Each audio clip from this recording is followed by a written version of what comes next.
Oh, they updated this program again. That's so weird.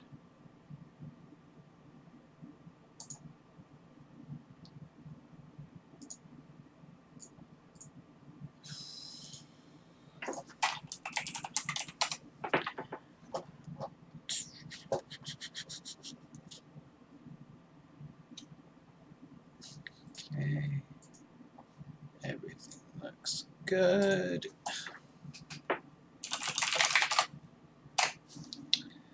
Okay. I'm just gonna wait for people to show up, and then we'll get right into this set. I'm pretty sure we're doing this set. I couldn't find any more recent set between these two, so this is probably the one he wanted me to do. Probably.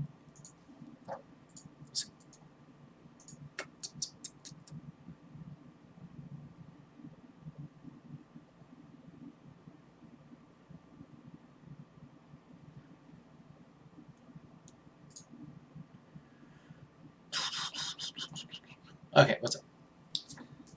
Yeah, we're doing a more set.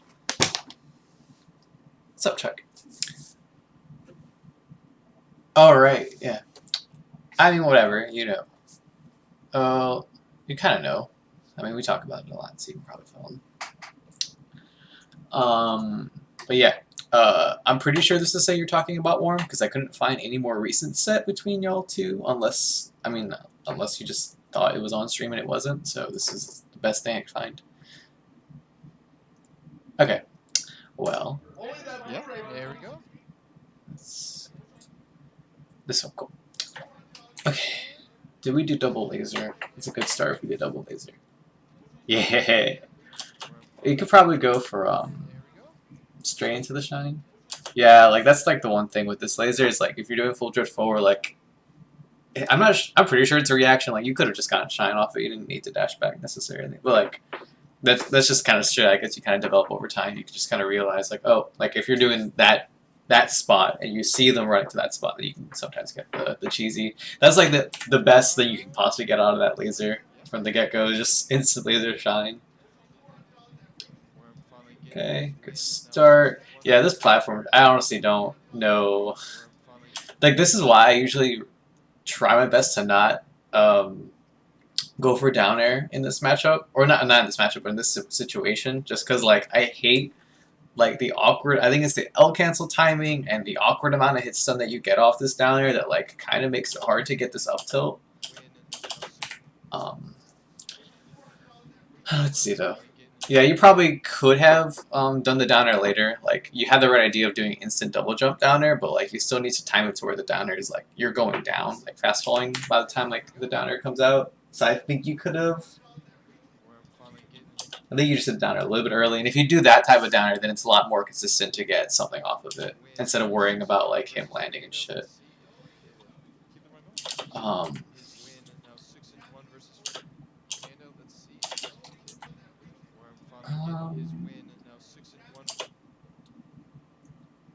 You might want to do like down air's fine here. I'm pretty sure you can if you're going for the down air, I'm pretty sure you can get the backer off this. It seems like you have enough time. Yeah, like if you do it instantly, you just kind of if you're going for the down air, you just have to be confident and just like go for down air instant backer. Down air kind of works too. You don't really have to tech chase. Convenient thing about the tech chase on the platforms against Mars is that his shield sucks, and so if you're doing a tech chase, you can just pretty much do up air every time, and you'll probably poke him. You can even poke him with back air, short hop back air, just because like back air barely reaches like the floor of the side platform, so sometimes you can get a hit there. And this is just seems like somewhat bad muscle memory. Like the laser, it seems unintentional. Yeah, let's say like it just doesn't really do much here. Maybe you saw some weird slide off thing, or I don't know. Maybe just like a lazy input. But yeah, you probably just want to go for up air here. Would be my guess. The shield is also somewhat understandable. Like you're probably a little bit scared of like him going for the shield drop here. So the shield into back air is fine here.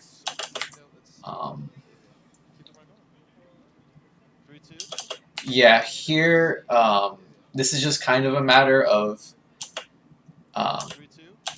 the way you punish that fair is you have to get on the side platform, like, when did you get on it? Yeah, you have to get on it, like, basically as he regrabs the ledge. You grabbed it at, like, him jumping off the ledge. I'm pretty sure. Yeah, like, he jumps off and then you wave land to the top platform, or to the side platform, rather. This setup to punish that specific fair, like, it's awkward because it's exactly what happens if you do it at this timing is, like, you can avoid the fair, but he'll be able to shield the back air. But if you're already in position, like, if you're basically on the side platform, like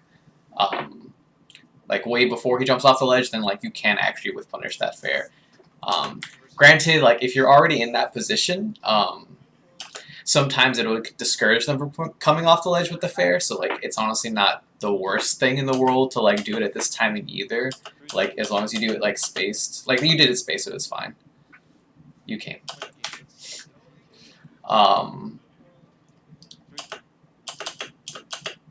Yeah, he light shielded. I actually would be a little bit sketched out if this was just, like, a normal... Or did you, like...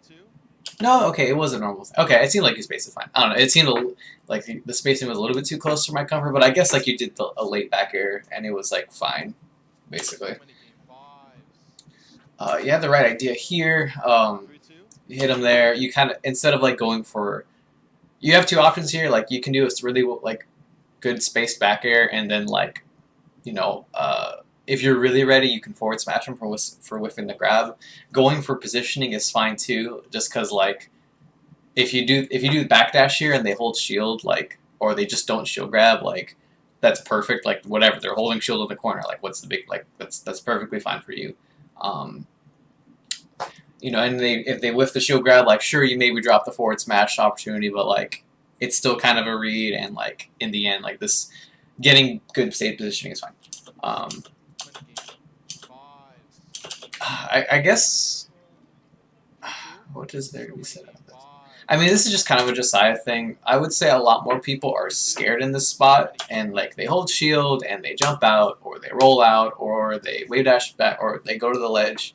Josiah is one of the few players that does wave dash out and just grab you. Like, he is kind of... That's why... Against Josiah specifically, I don't read rolls, I read wave dashes, because I know he doesn't roll. He always does wave dashes instead. So this is kind of a matter of, you need to maintain good positioning and realize that covering roll and covering wave dash out is basically the same thing. Like, wave dash is obviously a lot better for your opponent than doing the roll. It's up at dust. But yeah, it's just... You had everything right. It just so happened to be that you might have not been ready for Josiah to do a little bit better player option, which is a wave dash out. You can still down air it the same as you would down air like any, you know, a roll or something. But yeah, when Josiah's holding shield, like, what I like to do is just kind of put a down air or short hop down air, no fast fall, like, in place to, like, either he'll roll into it or he'll wave dash. It's mainly to target the wave dash out. And it, like, the only thing the down air kind of loses to him jumping fairing, but, like, again, you're reading a specific option. So yeah, that's... And usually it's, like, pretty safe to do the down air. Like, if you guess wrong in his wave dash out timing, like, you might get whiff grabbed for it, but, like, he's holding shield, so you can't do, like, a dash grab. He'll have to do a wave dash out grab, so, like, you might have a little bit more leniency to, like, escape, especially do, like, fade away down air. I don't know.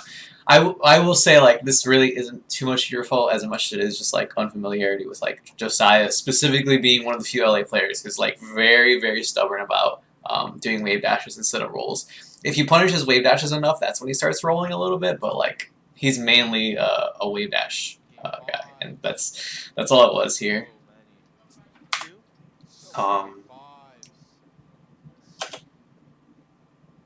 He slide off 0? Okay, so I probably need Howard's help for this one. If this up tilt connects, and if you do the right DI, would you even reach the other side, Howard? Do you think? I think at 0, it's not really likely. I'm pretty sure. I don't really know. But I mean, whatever. Kind of doubtful, yeah. Okay, we'll talk more about slide off DI against up tilt later. I'm not sure if we've already talked about that, but like, you know, if even if we haven't, or if we have, like, it's not a bad idea to review. You just got hella lucky here. So here, space back here, this is good. Wave dash is fine. The laser isn't. I would say, I would even debate that wave dash is maybe not the best idea. Granted, like, Falco's dash is pretty slow. Usually in this spot, I usually stick with dashing away, but I also sometimes get hit by this sphere, and wave dash outs used to like avoid the sphere, but like it seems like dash would avoid it too. I just don't like wave dash because like, it's just these 12 frames right here where like you can't do anything, but like dashing you're like pretty actionable like during all of it. So like if you dash, you can definitely whiff punish the sphere with like back air.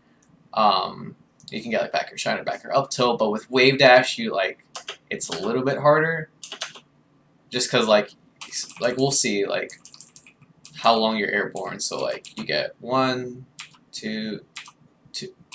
Oh, that's 30 frames. 1, 2, 3, 4. Back air is what? 3 frames? 3 or 4 frames? I don't know the frame data. Pretty sure it's 3 frames, right? Wait, no, 3 frames is 2. Wait, I don't know. I need Google. 3 frames, yeah, now I think about it, isn't that like Chic Nair?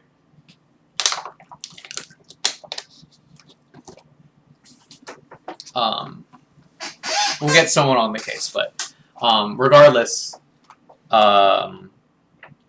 this is mainly because Chic Nair. Okay, I don't know if back air is the same, but regardless, because you have the wave dash, you were kind of trapped. Like I don't think you did a frame perfect.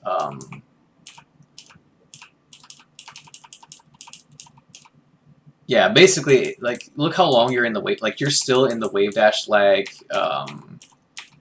probably to, like, right here. Or, let's see. This is where you input the jump squat. So you're probably actionable, like, maybe right here. And, like, during the entire duration of the first fair, you were in lag, or the wave dash lag, right? So... But if you're just in dash, then like you're not in any lag. So as long as you avoid the first fair, then you can react like way sooner, right? And you almost were able, like, assuming that if Falco back air really is 3 frames, and you did a frame perfect back air, then you also could have punished it with just on reaction with the wave dash. But imagine if you were also able to do it, or for you to react the same way, except in a state where you can act like without waiting for the wave dash lag. So that's why in situations like this, I think it's very important to be dashing instead. So like back air, dash forward, and then you know, back air. Instead of like, and honestly in this situation, it's really dangerous to go for the laser in the first place, just because of how close you are. But I would say Bears frame 8. Oh my god, I was way off. Jeez, I was so off. That's funny. Okay, yeah, so I think a big part of that had to do with you being stuck in wave dash lag. Yeah, okay, I don't know why. I was, honestly, I'm pretty sure just because I saw, like, he had a 4-frame window before he got hit by the fair. I was like, oh, Bear's probably quick enough, right? There's frame 4. Damn, okay. But so, anyway, point still stands. You have to be careful about the wave dashes. Maybe. I don't know. Honestly, I do not remember Falco frame data besides the wave dash lag, 13 frames of laser to come out, and shine being frame 1. I don't remember a lot of the other stuff.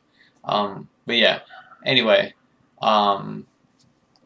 this is just a situation where you're up close. Like, it's usually better if you can to do dash instead of wave dash, just so you can whip punish a lot easier. And just be careful about lasers this close. Yeah, good. It's all fine. I'll probably rewind a little bit. Okay. Let's see. Going for laser or nair here is a little bit scary. Usually when you go for laser nair, whenever you hit them like a little bit higher up in the air,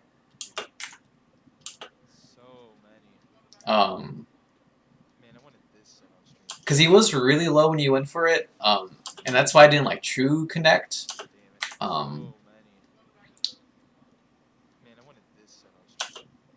It was pretty close, so I don't really blame you for going for laser nair. In general, like, if I know that it's too low, then I like going for laser grab here because I feel like very few people are ready to get hit by laser grab. We also had to be kind of careful too in this spot because, like, if he was really ready for that laser, he could have fared you, and that shit's like it really sucks. So yeah, I would say this might be like a little bit sketchy, but it hit, so whatever. It doesn't really matter.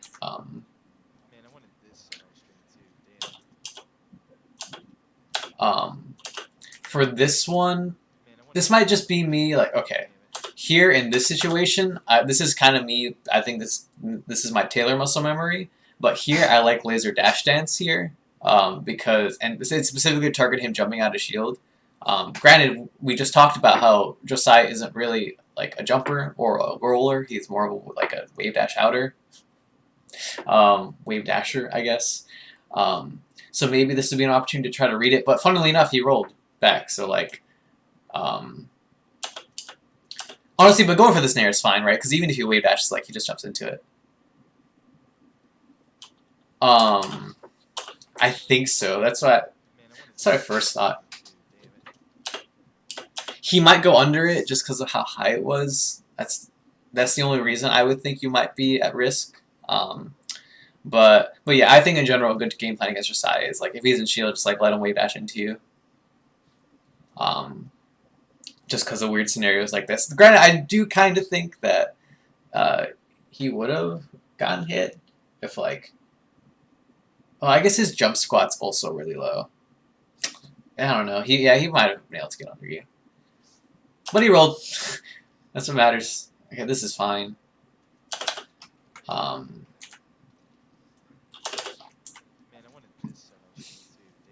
Yeah, I was thinking specifically dash forward. I'm pretty sure at this situation you can just react, and you can get down smash, jab, or down tilt, or basically whatever you want here. You don't have. Maybe you just didn't realize that you could punish it, or maybe you were just more ready to react. But I'm pretty sure that you could have gotten something. You could true punish this roll, just on reaction. Doing this is fine too. Like whatever. Like it kind of yeah. Do you want us to take it tomorrow instead of going? I mean, obviously, you'd much prefer to just true punish, but because you don't really want to like have to read him jumping out of shield in this situation, but like, hey, it happened and you got it out. So, okay, let's talk about this one. This is the edge guard is fucking really important in this matchup. So, how would I approach this scenario?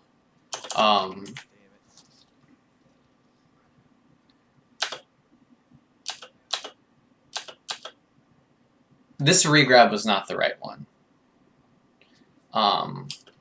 So first regrab is fine, or first grabbing the ledge. This one's fine, because this one targets him if he wants to go for like full drift forward back like fair right now. You have the invincibility to cover it. This one completely gets rid of any sort of advantage you had in the edge guard. Now he couldn't grab it, obviously, but here, now you're stuck in the 7 frames when there's kind of an opportunity to hit him down here with Shine. And like right here, if he up Bs immediately, you can't do anything because you're still stuck. I think this might be your first actionable frame, maybe. But it's awkward now. And if he does this double jump, like this, and again, this is the main reason, right? It's because if you go at this timing and he delays it, now you're not invincible, so you have to get up, right? In general, I would say the heat zone, I guess, or like the important zones, be actionable right here. This is a really, really important time to be invincible because again, like if he does double jump fair, you're ready to cover it. You might be able to just like let go of ledge back air right now and hit him. It doesn't really matter, right? It's a little bit sketchy because you fast falls, it might miss, but like you still have that available to you with this invincibility. And then with this one, it's just like if he double jump fares you here, you're probably getting hit. Like let's see when you're like you're invulnerable right here, or vulnerable rather. So you could have gotten double jump fared, and you want to be like. You could even argue that with this timing, like you should be more willing to like go out there, like right now, if you have this timing. But like, I have to like really think about it just because like a lot of my my refreshes are kind of muscle memory right now, and I just kind of have like a situational awareness. So like I kind of have to remember or try to articulate how I usually do it. I might like, yeah, like that's what I was thinking. Like right now, like you could do it maybe.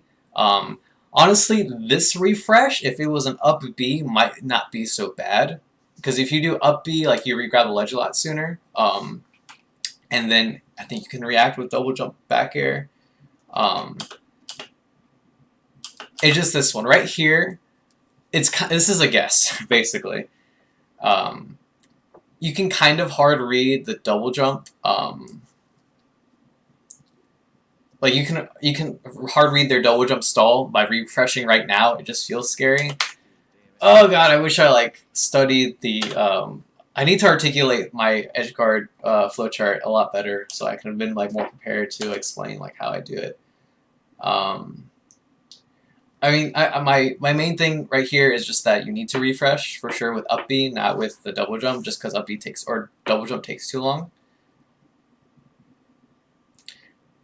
Yes, if you get hit by the up B, you die. Granted, like if you do, I'm pretty sure there's a frame perfect ledge stall that has you fully invincible. It's basically impossible to get. And so there is a pretty good chance that even if you're like a little bit late on the refresh, that like he only has 2 or 3 frames to where he can hit you with the up B, so you might get away with it.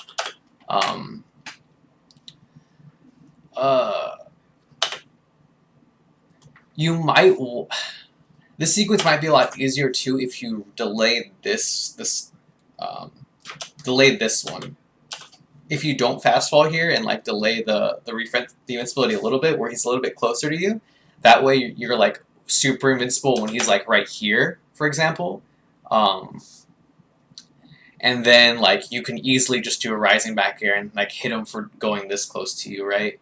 And sometimes like going for a refresh, like kind of what seems like early, will encourage them to double jump because they feel like, oh, okay, he grabbed the ledge too early. I'm pretty sure he's going to be too scared to like stay on the ledge, so I'm just going to double jump sweet spot here. And sometimes you can get them for that, and then like you can back air, but that one is like less invincible, I'm pretty sure. Or like you're not less invincible, it's that you aren't invincible when you're doing that back air. Hopefully, throughout the set, there's going to be different examples of edge guards that I can kind of figure out a way to articulate a bit better. But I guess for my starter, like for this first edge guard of the game, I would say definitely work on doing the up B refresh instead, and then hopefully I can talk more about the refresh timings and what to do against different options. In the end, like one option you have here is if you're stuck in the scenario and like you just kind of hard read him going for the delayed up B, you can kind of just sit on the ledge and just really, really, really delay your roll. But again, the problem with that is that you're not invincible, and like if you guess wrong, like if you just wait too long and he up Bs early, then like you get hit and that could be really bad. But like at this percent, as long as he doesn't do like a really low up B and he doesn't grab the ledge before you do, right? Like if he does an early up B and he lands on stage, like you can kind of recover actually because he's gonna be an up B lag and like you can do double jump down air. But yeah, we're just gonna leave this specific edge guard sequence on the up B refreshes, and then we'll move on. Yes, correct, Chuck. Welcome to the matchup. Here, roll to the right, and just do. If we haven't talked about slide off the eye yet, then we're going to talk about it real quick. So for especially the up airs, tech chases, it's really, really easy to get out. What you need to do is hold down on the C stick, or first off, you need to tech roll to one of the edges of the side platform. Since you're right next to the right edge, I would recommend going to the right, just because it's like the closest thing. But basically, what you're going to do is you're going to hold down on the C stick, and then you're going to hold with the control stick or the gray stick the direction of the closest like edge of the side platform, right? So you're the closest to the right side, so we're going to be holding right on the control stick, right? And at first, it's a little bit awkward because like you're kind of like you need really good hand-eye like coordination, not hand-eye coordination. But you need good coordination because like you're holding down on the C stick and right on the control stick, and if this is your first time doing it, it's kind of awkward. I know I had a really hard time the first time that I did it, but yeah, basically hold down on the C stick, hold right on the control stick, and you'll do the slide off. I don't have an option right here on me. I'll quickly try to find one because I'm pretty sure I did it against Taylor during our set. Probably. I normally do.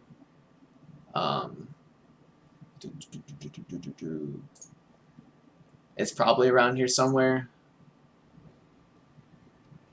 This is high percent. Oh, that was almost it. Come on. Oh, here it is. Perfect. So you see here, instead of getting hit by an up air chain, I tech roll to the ledge. I hold at this point. I'm already holding down to the C stick, and I'm holding left on the control stick, and then slide off. And then now I have center stage, and everything's great. As opposed to this situation where you get up aired, and now you're going to get further punished. So it's really important to learn that slide off tech. It works against every character in the game, and especially against Marth. Like maybe if you get hit by the up tilts, we'll also talk about that example. But just in case we don't, the tech for specifically the Marth up tilt is you have to hold, instead of holding the direction closest to you, you have to hold the direction that Marth's sword is going when he up tilts. So like if he's going like this, then you're going to need to like hold, you basically hold behind him is actually what that means.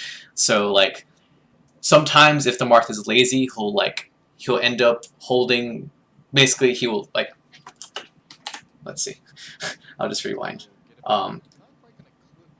Like if Marth is lazy, let's say he's facing to the left and doesn't up tilt to like behind him would be to the right, and that way you don't really have, in that scenario you don't have to like really change anything, you just hold the direction closest to the ledge. But if he's smart, he'll just face to the right, and that way if you're on the right side of the platform, behind him is going to be to the left, and that way you have to travel like across the entire platform before you slide off.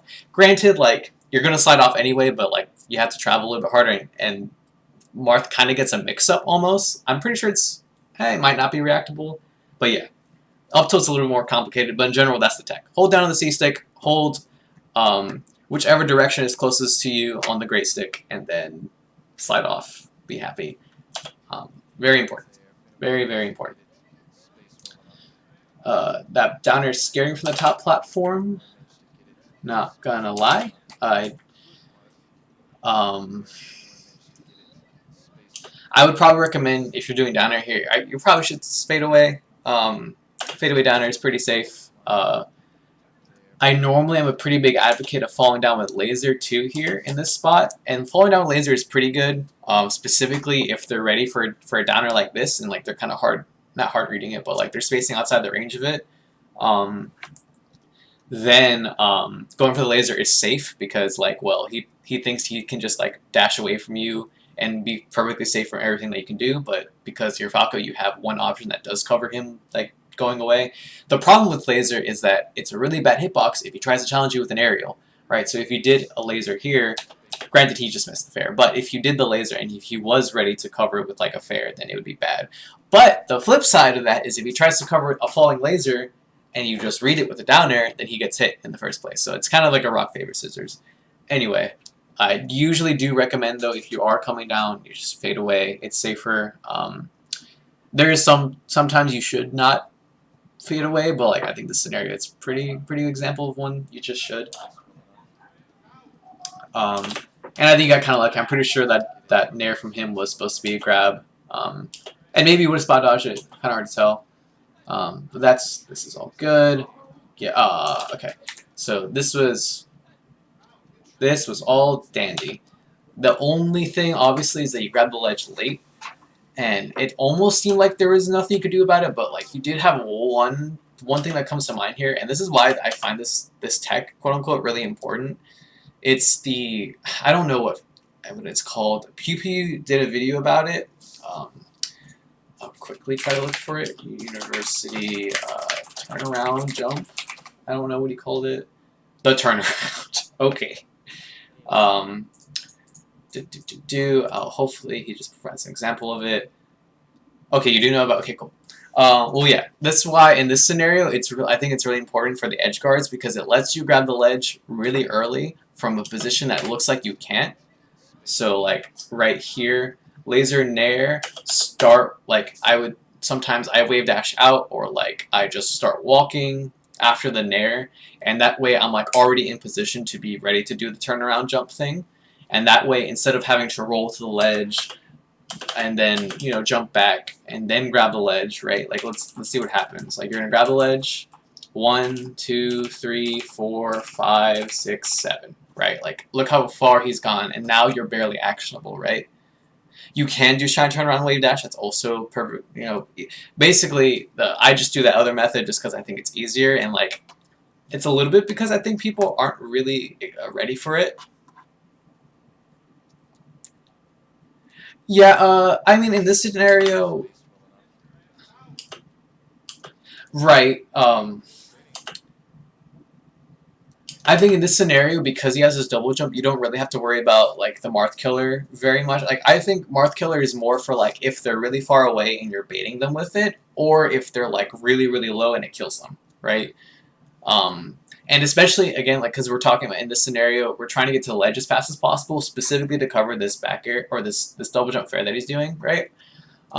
That's why I really prioritize grabbing the ledge as soon as you can versus going for the Marth Killer setup. Because if he does the early up B here, like, he's probably getting punished a lot of other ways too. And, like, honestly, if you just grab the ledge early, you would also punish the early up B, so you don't really have to Marth Killer here. And I feel like it mostly just limits your options. And it's something that, again, like I had to do a lot of experimenting with myself when I first did it, because like I didn't really understand the Marth Killer. But over time, it felt more and more like, yeah, this is pretty much used to kill Marth, as the name suggests, but also sometimes to bait him into like doing double jump and shit. Right here, I don't think it's necessary. If you had just grabbed the ledge a little bit earlier, like right here, like, you know, you can, and really just grab the ledge however you want to. With shine turn on wave dash, you know, you can wave dash forward and then turn around and wave dash backwards if you really want to. Just grab the ledge quick.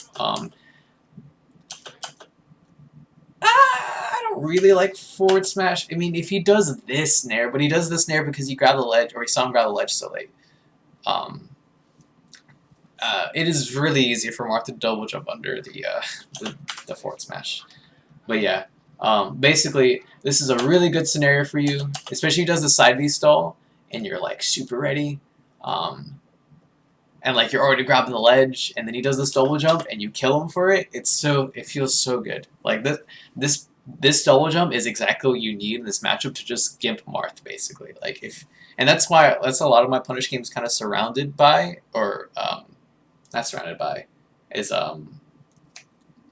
based on, is like throwing Marth off stage and edge guarding him for him doing bad double jumps, or like any like. I have a pretty long flow chart, so it's not just a double jump, but yeah. If you can develop a good like flow chart and muscle memory to beat this double jump fair by like grabbing the ledge at good timings, that's what's going to help so much in killing Marth. Okay. Oh my god. Okay, good air dodge. We're going to talk about this double jump timing. Not the best. In general, I would say your goal with double jumps, so if I get hit here, okay, so if you do this double jump, I would say you should be doing it to where you are 100% going to ledge cancel side B on the side platform here. You're in about the position for it as long as if you do the instant double jump like you did, and just, wow, okay, that was a big jump. Just side B right here. Just like do it instantly. Like don't bother with this, you know, having to go reach your apex and then fall a ledge. Because your main issue is like if he didn't jump and he just like wave dash forward and like hit, like you're gonna be in a really bad position without a jump. and yeah, like the main priority is actually just to get, in my opinion, like right there, because you have two mix-ups. You have the side platform here, and you also have the shorten, right? And sometimes what's going to happen is if you go for the double jump side B like right here, and the other guy is right here, a lot of the time they're going to be like, oh shit, I need to cover the edge cancel right now, because that's what, he's obviously going for that. And then you hit him with the shorten, and then he's out of position to cover the shorten, and like it works every time, basically. And eventually, what you can do too is like you do it enough, and then they're gonna like hard read like, nah, he's gonna go he's gonna shorten it, and then you do the full length, and you get the ledge cancel, and then you have center stage, right? If you're doing an early double jump like this, what's up, Toucan? I would recommend, like, if you're going all the way up here, like, you should side with the top platform, like, just because, and maybe that's kind of the mix-up too that you're trying to go for, is like, oh, I'm gonna go all the way up here and kind of bait him into thinking that I'm going to go to the top platform with like a side B, and then I'm going to go to the ledge. Which is like okay too. And funnily enough, the thing that really worked was that I guess he thought you were going to full drift forward to the side platform, and that's why he jumped early, and that's why you were able to grab the ledge. I just get really sketched out by like that big delay, and you know, it feels like it's really risky. In the end, like you got the ledge, so I can't really be that upset. But yeah, that's usually my logic with recovering or my mentality, philosophy, whatever. I usually try to use side B like distances and like positions to kind of bait them to thinking you're gonna do one thing or another. But yeah, I think in general, if you're going that high, you probably just like hedge your bets and grab the ledge. Or if you're if you're really confident as you were here, just grab the ledge. I guess the threat of going full drift forward down there was enough for him to like kind of concede the ledge. It's just a little bit sketchy. I guess in the end, like all these recovery options are sketchy if they guess right. So so silly. Okay. Quick thing here. Marth in the corner is really bad. You don't have to give up all this positionings, really. When he's in the corner, like it's fine. Like in the end, like maintaining center is never really a bad option. I would just say that because you have to remember that like Marth's best possible ledge dash is 4 frames of invincibility. And it's really, really, really hard to get the 4 frames. It's hard to get like 2 frames of invincibility, especially for Louisiana players. So you shouldn't be super afraid to like get in a little bit closer. Like I recommend staying outside this fair. Actually, like this fair is pretty much like his best like threat that he has in the corner, or from the ledge rather. So if you stay outside this range, you can kind of confidently like laser him on any of the options he chooses. Like whether it's like no impact land shield or ledge dash shield or fair. You can pretty much always laser him, and then like usually in this situation, getting laser grab is really easy, or laser forward tilt, or laser whatever basically. What's up, Fernando? But yeah, again, nothing really wrong with going center here, but you could have also pressed your advantage a little tiny bit and been a little bit closer, and you know, being in position to where if he whiffs a fair, you can forward smash him or grab him or whatever.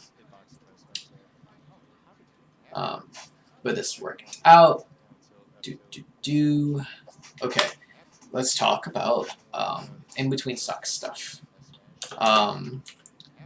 It's really important, or it's pretty important rather, that you have to use your invincibility as a weapon. I'm pretty sure I talked about this like in a different analysis I've done with you. So I guess I'm just gonna jump into what I usually recommend. Holding shield's fine here. If you hold shield, though, I recommend jumping. I full hopping to the top platform, especially Battlefield. There's no impact plan. So if you just do a full hop, top platform, like it's really good movement. It's really quick.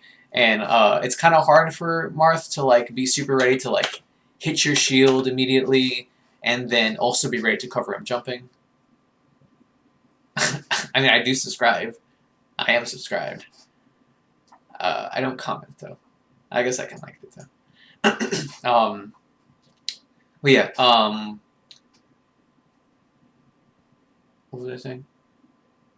Whatever. Like I was saying, like top platform has good movement, like it's quick escape, and like if your opponent guesses wrong and like maybe they like expect you to roll or they expect you to like stay grounded in general during the invincibility, then top platform is really strong. The other really strong thing about top platform is like you can kind of bait them too. So like what I like doing usually is kind of like my first choice whenever my opponent's invincible, like in the set. I just like going. I stay in the corner, and then I just full hop to the top platform.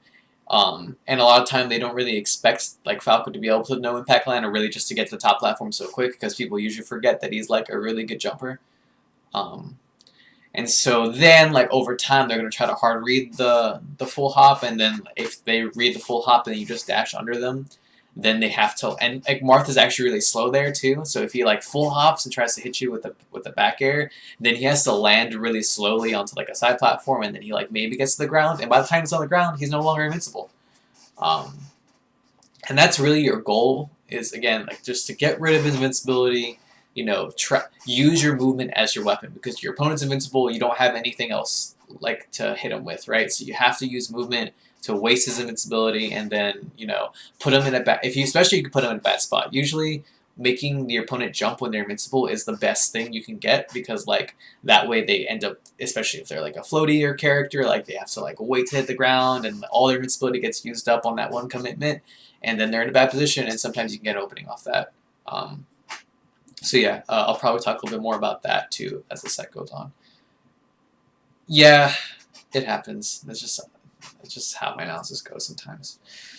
But yeah, anyway, you should be really careful about basically rolling or holding shield and rolling. That's like what people in Invincible are kind of looking for. And if you can avoid it, try not to shield. That's why like it's important to not just be directly under people when they spawn, just because like you kind of have to shield if you do. So that's why going to the corners is a pretty good starter position, or the side platforms too, depending on which side you're on. But yeah, like now you have to shield, right? So that's just something to keep in mind. Melee's a hard game, y'all. You gotta talk a lot. Okay. Yeah, this is Worm's perspective. Again, I would really like to see. First off, this is good at that. Damn, Chuck, that's mean. In your position like this, I do like going for the Waveland bait. Like this is it's a good mix up for timing. Yeah, Chuck, you gotta be careful. Like you have to make sure to back down, so now they're gonna try to money match you. But yeah, going for the double jump mix up timer with the Waveland is good. It makes it kind of ambiguous whether you're gonna come down or not. Damn, really, Chuck? Let's go, Chuck. All right. And I even like this mix up too, where you do, instead of landing and then coming down, you just fall straight down. I do like that mix up. But because you haven't really shown Josiah that you're going to be willing to do the laser here, and like you've already shown you're going to be doing the down air, I think he's more than happy to stay in this spot right here. He didn't really punish you for it, but like he was ready to, and he was like obviously like he kind of made you roll. He made you pick a defensive option, and kind of you lost your initiative because of committing to this back air roll thing. That's why it's important that when you're on the top platform, you have to hit them with the laser sometimes, or you have to throw a laser out there because to punish him specifically for being in the corner, right? Because again, and especially because a lot of time they're just trying to bait you to come down from the top platform. So like once you do drop down, they're like, oh, easy money, and then that's when you hit them with a laser, and then you kind of take that. Now you have center. Now they're in the corner. They just got hit by a laser, so now they have to deal with that mix up, and you get a lot more off of it.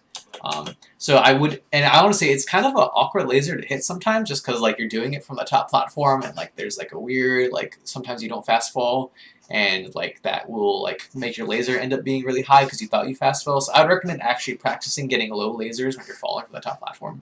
I think it would help.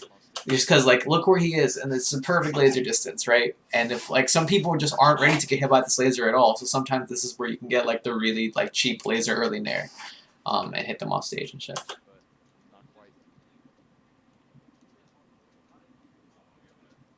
Oh yeah, okay, good. Okay, for a second, I think you're talking about, like, shooting high, like, literally high lasers. Like, no, you don't want to do high laser in that situation. You just meant from, like, a high situation. Okay. Anyway, this Nair a little bit scares me. word. We'll see about this later, but the only reason I'm a little bit sketched out by this snare is because this snare is at the same timing, is at a very common timing, which is instantly get up, instant nair. He got hit by it, he wasn't ready, but you have to be a little bit careful because like a lot of people like once they get up from a tech, it's kind of their instinct, like, all right, I got it from a tech, or I hit the tech, time to punish him because he thought I was going to miss the tech, and you know this is a situation where you can grab it a lot. So just yeah, especially against Marth, because that's usually like the character that's really ready for situations like this. So you have to be a little bit careful. He did get hit, so it didn't really matter. Okay. Ooh, okay. Let's see, what can you do? Yeah, here I would probably just keep drifting forward. So if you do this height, like you basically have to mid shorten, and mid shortening is very hard. So what I actually recommend in this situation is just go for get hit by a fair, double jump really high, and just keep drifting forward to where the shortest shorten is within the range, right? Because if you get the shortest shorten range, then you're basically going to have to be at the height where the full length hits them and the shorten grabs the ledge, right? And that's sometimes really awkward or like having that 50-50 is really nice, right? Because if they guess wrong, they get hit by the side B and you definitely survive, right? But like in this scenario, like basically it's all execution because like or it's basically all execution on the mid shorten because like either you get the mid shorten and like you're probably surviving, or like you get the full length and you're probably dead, right? So but in the other scenario, like if you get the full length and they're not ready, then they might get hit, right? So you kind of have like an extra possible way of surviving as opposed to this one where it's like full length is probably going to get you killed, the mid shorten is probably going to get you to survive, and it's almost like well, I really hope I hit the shorten. Instead of like, okay, let me make my opponent guess. Usually it's better to make your opponent guess if they can, especially if one of the outcomes is also like get them a true mix-up, especially because like people try really hard to cover shorten, so like they kind of forget how to cover the normal length when they're like so focused on the shorten. It's just usually a little bit better policy to like set up that 50-50, especially at this height, where it's just kind of obnoxious to hit sometimes. Don't listen along. Okay, here, yeah, this up air was just kind of a bad positioning. Right idea though.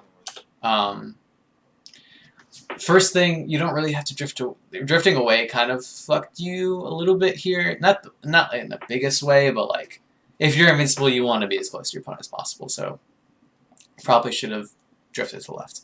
But, going for this up air, I guess it like kind of beats him if he like came down from the full hop or if he like just stay on the platform and like did the run off. In general, you want to make sure like the up air is like aimed like right where he's running off, or like I mean it depends on his positioning. But this up air wasn't the best just because of like he was already really high up in the air and it's like kind of rare for him to like try to hit you in that spot, or for him to like land in that spot. So probably. Should have, I don't know, just done the up air a little bit later, basically. And then after here, going for the flop downer is fine. The only problem with it is, like, the ending positioning is just, like, that's, like, your last option with your invincibility. And now, like, you're in this scenario, and this scenario is not terrible, but, like, it could have been better. Because, like, you're just invincible here, right? Like you have one less invincibility. I kind of like doing short hop up air here because again, like just the potency of the shield poke with like just Marth's really shitty shield, and also just because like since you're invincible, like you should be pretty safe. Yeah, that it happens every time. I'm probably gonna talk about it. Like I'll talk about it enough times where it's like okay, I'm just like whenever I see it, I'm just gonna call it out and I'm just gonna move on. But yeah, here. I like up air because you're probably, I think you're invincible enough to like, well, I mean, I guess I can just see. Yeah, like you're really invincible. Like, so going for the short hop up air, not only does it have a high chance of shield poking, you're still invincible. So even if he does shield drop, like whatever, and you're also at 0%. So even if he shield drops and even if he hits you, when you're not invincible, you can crouch cancel it. So like that's why like usually the up air it's like really strong. Like if they try to punish it, like especially this percent, it's like awkward. And like sometimes they have to like roll on the side platform. You can get like a tech chase off that, or like I don't know. There's a bunch of different things you can do. So probably want to do that. I instead of like the full up downer has its place, but I don't think this is really the scenario. But yeah, let's see. That's fine. That's fine. Okay, nah, okay. Off of this, shine back air is probably like my go-to, or try and turn around back air. Like you just want, this back air at this height is like really, really money for you just because like, basically you have to guess their side B timing or if they don't do side B at all. And then you hit them, like if you hit them one more time, then they have to use their double jump while recovering if they didn't already use it in this scenario, right? Or like before you hit them off stage with the back air, and then exactly from this situation, that's when you get the your early kills. That's when you get that rising back air we talked about earlier from the ledge. Yeah, you probably meant to nair would be my guess, because like you're trying to drift forward and nair and like just didn't like really. Sometimes you get the fair there. But yeah, try and turn around back air, right? You want to reverse back air, whichever hard hit setting him off stage is the important part.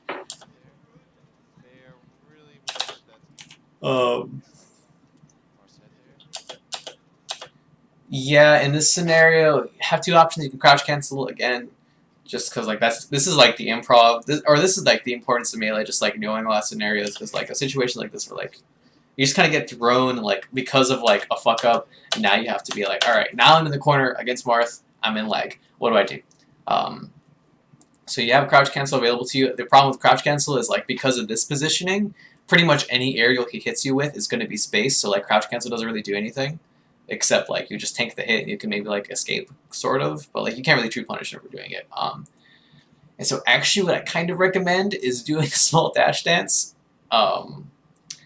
because like let's see, if you don't move at all,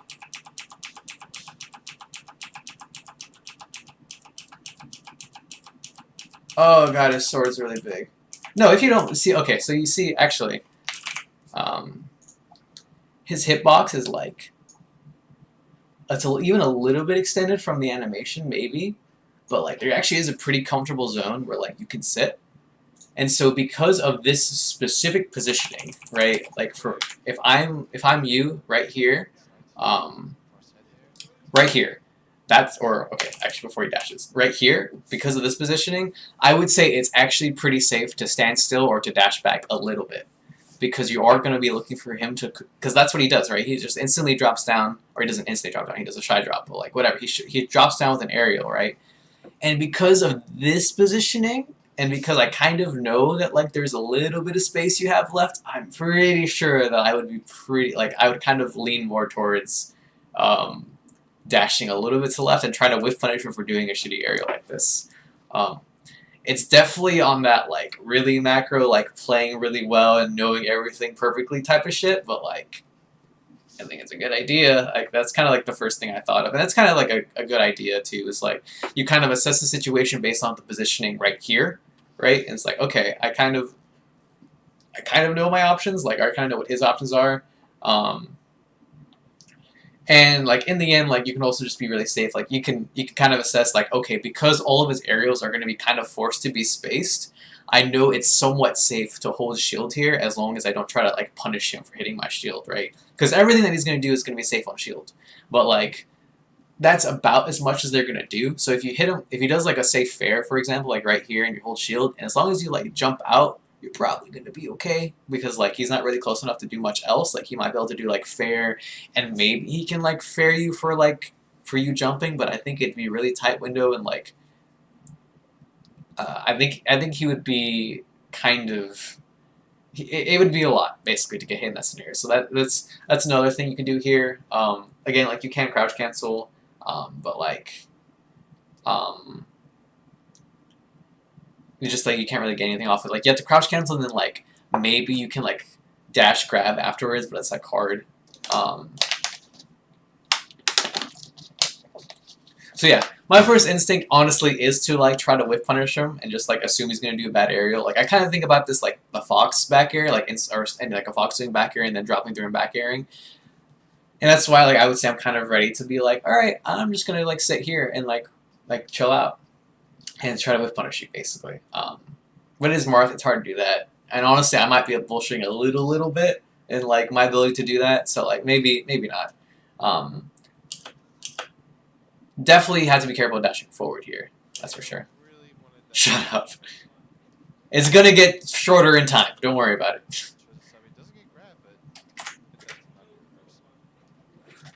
I really don't like that one. Honestly, an option you have here. How many games is this set?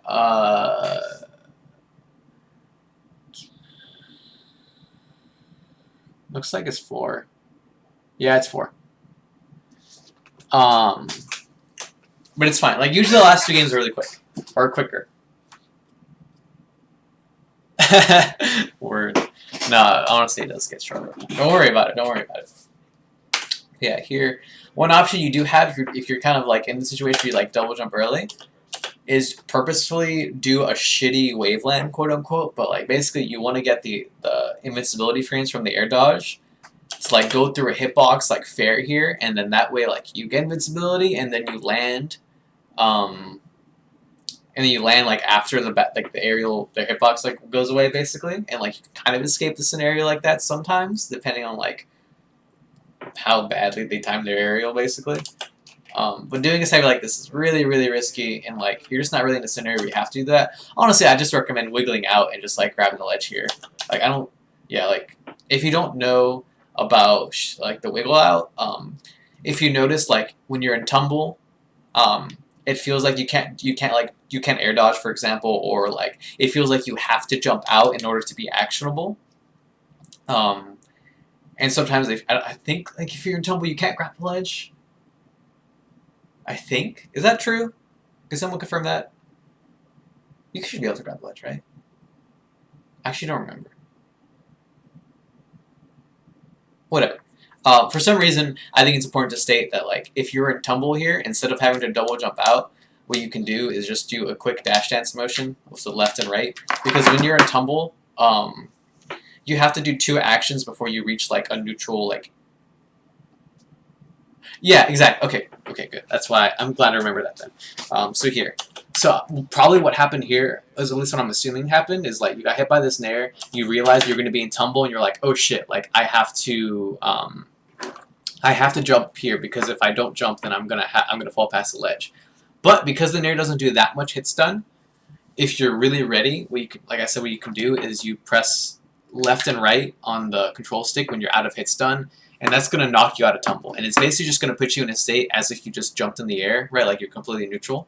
And it's really important for situations like this, because you can actually like grab the ledge here instead of having to worry about like, okay, I have to double jump now, because if I don't double jump now, then I have to do like a double jump sweet spot, or I'll have to do like a double jump aerial, and I really don't want to do that.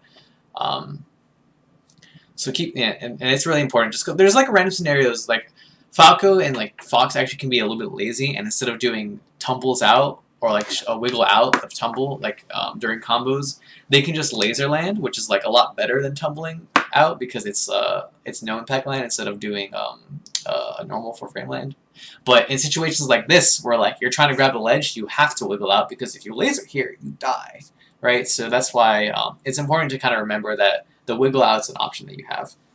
And it would have been a lot better than to just like have to double jump early here, and then you have to side B early here. Honestly, you probably should just wave landed here if you're double jumping this early, but like, you know, melee happens, and sometimes you just get scared and have to side B really early. You have to be careful with that. That's a perfect slide off opportunity here. Again, just a quick review. Hold this direction, down on the C stick, hold the direction that you're closest to, so holding right in this scenario. You would have slid enough. What's this opportunity to get out? Yeah, here this is kind of like reflex stuff. This is the original shield drop, I like to call it. Just because like when people couldn't shield drop, what they did was they went close to the ledge and they held shield and they got pushed off by aerials, and then they got used to it and did back air. So technically you could have, it's basically like doing a shield drop back air. You could have back air right there. Okay. Oh, that sucks.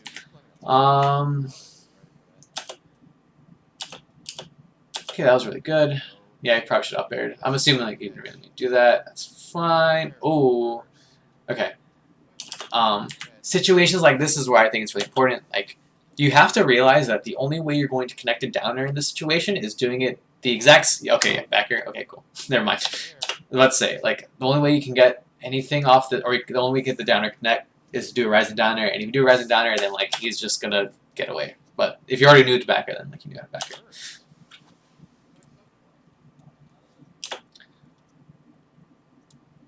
Back action frame 1, right? Yeah, that's why I was talking about earlier with doing the laser land versus doing a wiggle out land.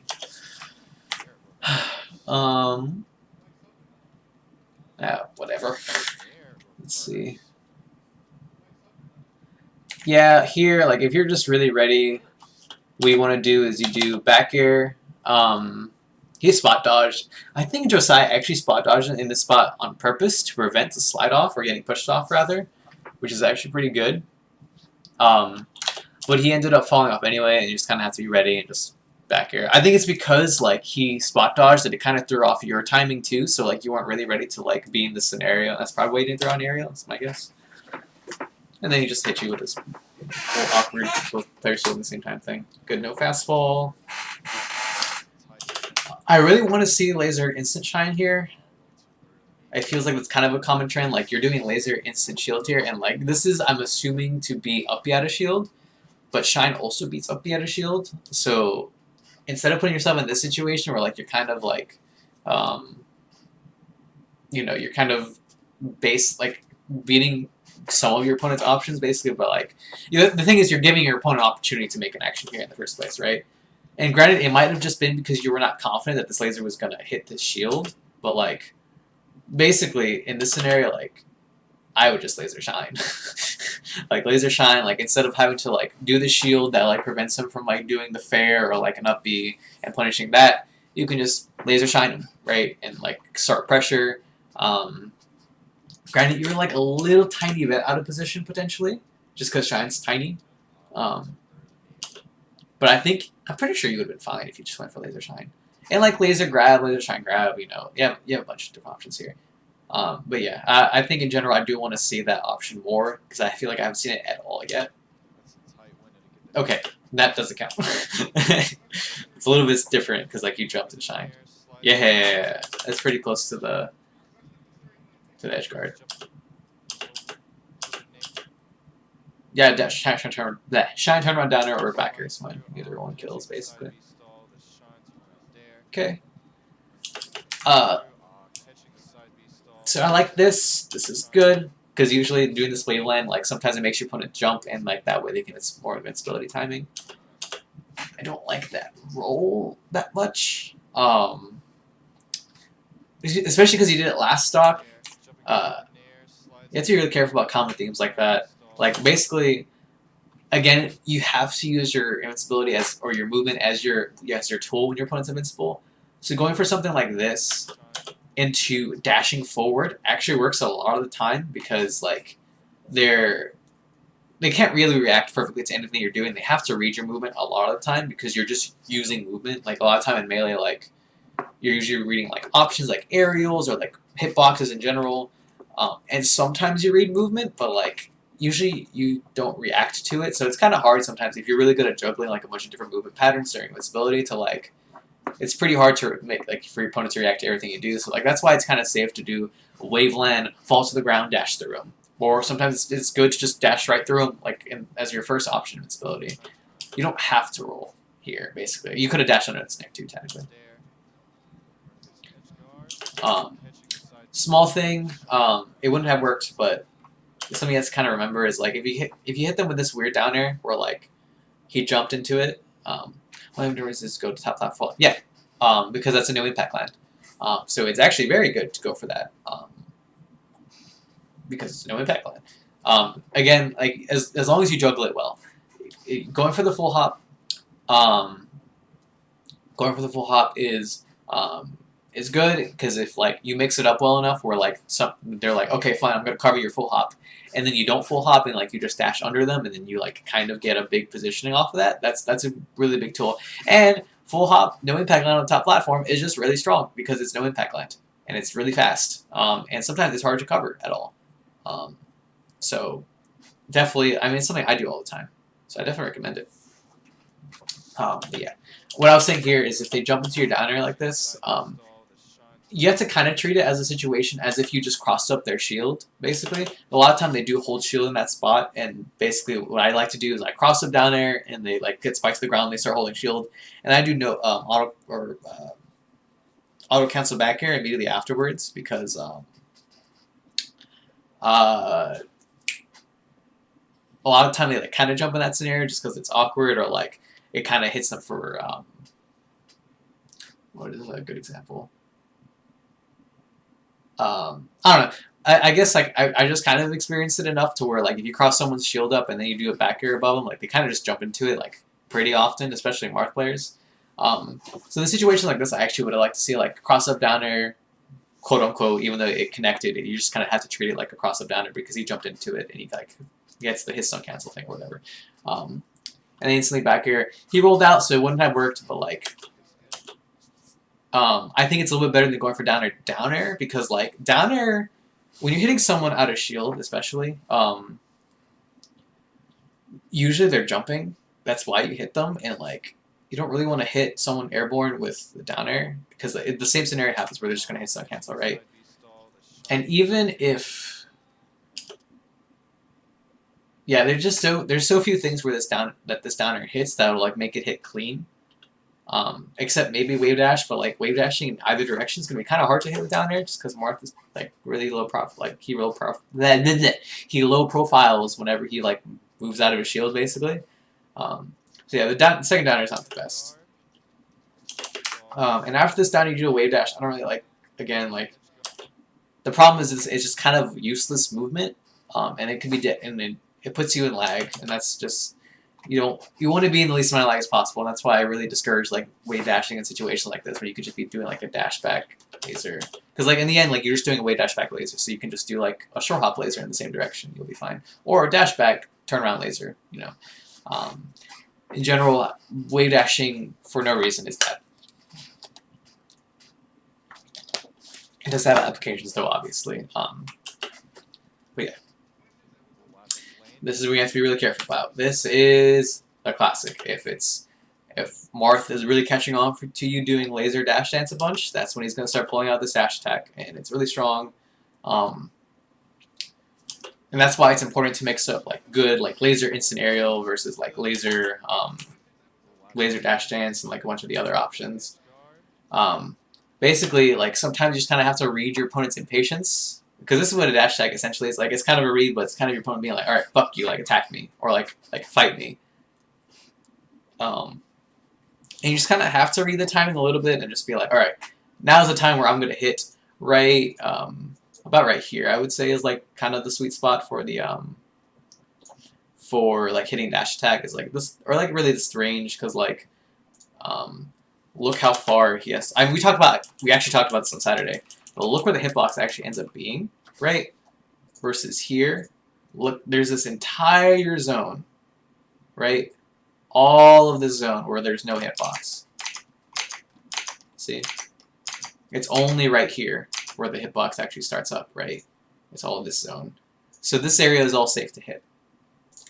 If you're ready, obviously. Like, it's kind of hard to hit dash attack, like, especially just to read the timing perfectly. And sometimes you just kind of have to accept you're going to get hit by dash attack if sometimes your opponent just guesses right on your laser dash dance timing and they get it, and it's just going to happen. But this is how you counter it, and if you see yourself getting consistently dash attacked a lot, then it's important to do like laser downer in this like little heat zone I talked about, or to do like laser.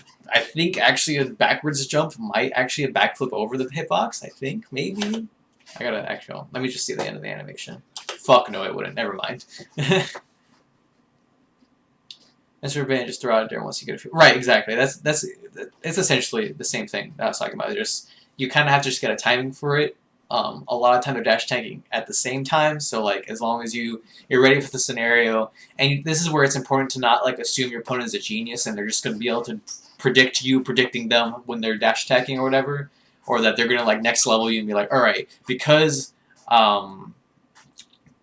like you don't have to be like, oh, because they dash attacked last time we neutral, I need to read them reading the option that beats me beating them for dash attacking, and so I need to target that out. Like, you don't have to go so crazy. Like, a lot of time it's a lot better to just stay grounded and just be like, okay, he picked this last time, I'm not gonna let that happen again, right? Or I'm gonna target it, because a lot of time they're not really trying to like blow your mind by like going so far ahead of you and like reading you super hard, right? Like they're not trying to Yomi level like 5 you or anything. They're just trying. Usually it's just you build like the layers one by one. Like you have to prove to each other that you can beat it. And you know what? If they Yomi level for you, then fuck it. Like whatever. Like it happens, I guess. But like it's still not.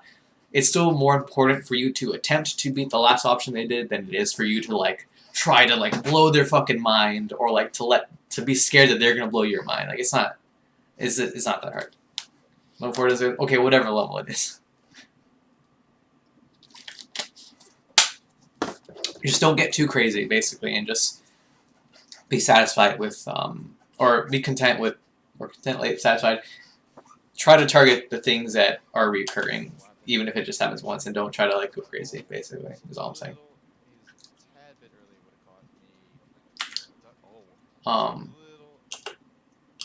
I do like this backup here. So just back up, let him fall. Yeah, honestly. Stuck in shine. Okay, so one setup you have. This is actually another opportunity for a really money back air. Right, shine down air. So right here, turnaround shield, instant double jump. And basically what's going to happen, right, yeah. What's going to happen is this Nair comes out. His hitbox is like this. And so if you do instant double jump, you're going to be right inside the zone that will fucking destroy Marth with a back air, right? This is honestly a setup that kind of gets me in trouble sometimes because I go for it so often, but it's because, like, if you put Marth in this exact scenario, it's honestly pretty common for people to do that shitty double jump. So put him right here, turn around, instead of wave dashing back, just turn around and hold shield, or like just be ready to do like a in-place turnaround, whichever you feel more comfortable with. Instant double jump, and that way, basically, if they double jump, they die. If they don't double jump and they grab the ledge, you're fine-ish. The problem with it is that, like, because you're doing a double jump at aerial, and if they just grab the ledge, they might be able to just punish you straight up. But sometimes, like, if you do the back air in, like, a specific drift and, like, in, like, a really spaced way, sometimes they can't even punish it. Right, right, exactly. Like, you'll get punished when you land, specifically. And you're at a high percent, so it's a little bit more risky, but a lot of time it's not that big of a deal. So yeah, it's just that setup. I don't think I did it to Taylor in the most recent set, but it's something that I go for a lot. It like really, really fucks people. Like I'm pretty sure I hit La Luna with it. Like, and even at 33%, like that's perfect, right? Even at like 16%, if you hit him with that back air, you can do back air forward tilt, and then like they have to like do the up B, and so you can like grab the ledge really quick, and then just like really fuck them for it. Right. But yeah, I really recommend that. Yeah, I think we all kind of do. But yeah, it's really useful, and this scenario happens a lot in this matchup. So hopefully maybe later on the stream, if you're around, I can like show you an example of what it looks like. But yeah, definitely at least think about them double jumping here.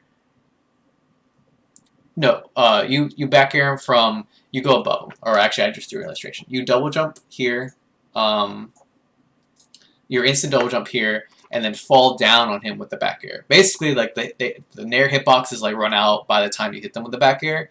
But even if they're active, like there's this little like kind of a weak spot that Marth has like right here, and really it's like all of this area. Because actually I think it's more accurate to draw the hitboxes like this, where like this zone is all like, you know, weak, right? It's like the head. So if you instant double jump and fall down with back air, you'll hit him like right in his weak spot. Okay, well, maybe the reason I took the screenshot that late was because I needed just to show the near hitbox. You're basically double jumping by this time, and you're gonna hit him by the time he does the first like rise. Yeah, he's gonna be rising Nair. Granted, there are some variations of his Nair that like kind of escape it. I haven't really mapped them out very well. I do know, like, sometimes you trade, for example, and that'll happen, but like, it usually works against most of the Nairs. But yeah.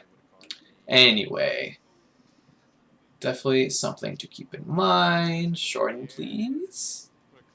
Okay, whatever, that's fine too. Shorten, please. Okay, that's fine too. Back air. No, okay, that's fine too. Ooh, definitely you don't want to go for down air here.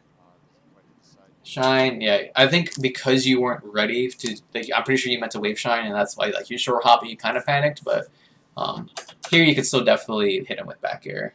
And usually, again, if you develop like a really extensive flow chart for like beating Marth for double jumping or for going along the up B, that's what's gonna like encourage you more and more to go for back airs like this. And like that's where I think a lot of the kills are gonna come from in this matchup. Is just like, just back air him off stage and gimp him, dog, like basically, or like you don't really gimp him necessarily, but you kill him at a pretty low percent instead of like trying to like find, you know, a spike at 120 or like an up air or back air that kills eventually. I think that's what makes this matchup a lot more doable. Let me see.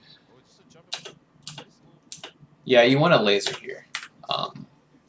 Because you're already, like, even if you go for this down air, like, because you're landing here, Marth is falling, like, you don't really have a reason to not challenge him with the laser as he's coming down here. Like, you definitely, I wouldn't recommend, like, approaching right here and, like, sharking him with up air in this spot just because it's a little bit awkward. I think he can, like, hit you with a hitbox, or you can even get your up air to come out.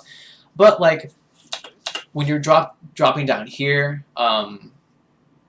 I would recommend like doing a laser right here. I would maybe delay the drop a little bit just so like the laser is like, because you're dropping pretty early and he's kind of high up. But like you can be in a position to where you can get a laser Nair, for example. Like if you hit him really high up in the air with a laser, then laser Nair is pretty viable, just because like they're airborne and like sometimes they can fair you in between the laser and the Nair, but like it's kind of hard. But yeah, instead like this positioning is fine too, but like, instead of being like in a potential like laser like Nair opening situation, now you're kind of just like in a, well, you landed and you kind of get initiative because he threw out a hitbox first. You get the first option in this scenario, which is Nair. You probably want a laser, huh? Okay, if you like, I guess if you perfectly knew. What are you scared of if he... Okay, so because you didn't turn around, right? Because he has his back face towards you, going for laser shine is even safer than it normally is. Because you're not scared of shield grab. Or like you're not really scared of him throwing out an early hitbox or anything on the ground. So going for laser shine here is really, really safe if he has his back turn. Like there's not really much you can do to it.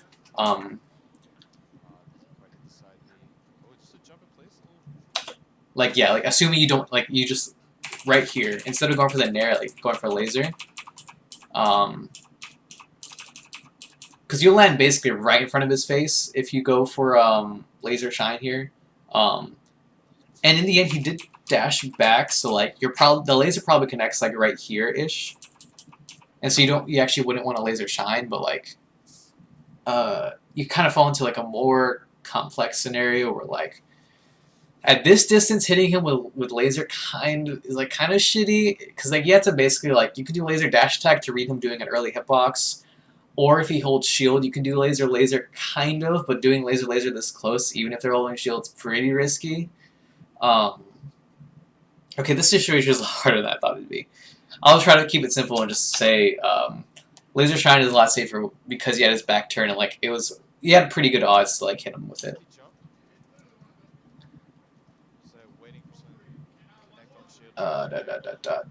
Good spacing. I think you wave dash kind of used up your movement here, maybe. Yeah, that wave dash kind of fucked you over. But good idea still. Like you have the concept down, which is back air, fully spaced, cover the roll. You just have to be a little bit more ready. Like don't do wave dashes, just do like an aerial or do a grab or like do something like isn't gonna like use up a lot of your punish time. Because if you're wave dashing and then doing an aerial, like look when the aerial comes out versus like what he's doing right now. Like he's already dashing away, right? So that's why it's important to not wave dash like too, crazily. Damn, that was a good air dodge actually. This is because it almost looked like you're ready for the slide off. Yeah, like that. It's a good idea to cover them sliding off on purpose by just throwing out like a fair or a nair like right where they're about to slide off. But that air dodge is really good, so I actually can't really. It would have missed if you did that. Actually, I'm pretty sure.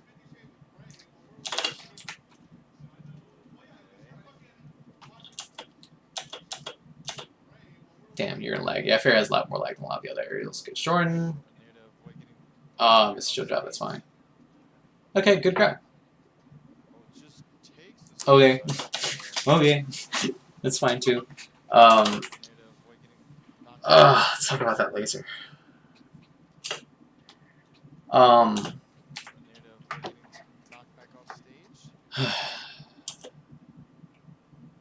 So my problem with that laser is that even if it connects, there's not really much you get off of it. I mean, you still double jump, which is nice, but like, look at the after positioning of it. Right, like you're gonna be on stage, and it's gonna be really hard to grab the ledge before he does, even if he double jumps into it, because he's gonna do like take the laser, and he can like side B stall or fair you because you're so close. And if he side B stalls, he can grab the ledge. If he doesn't, then he might not be able to grab the ledge. I honestly can't tell. That's what I call it.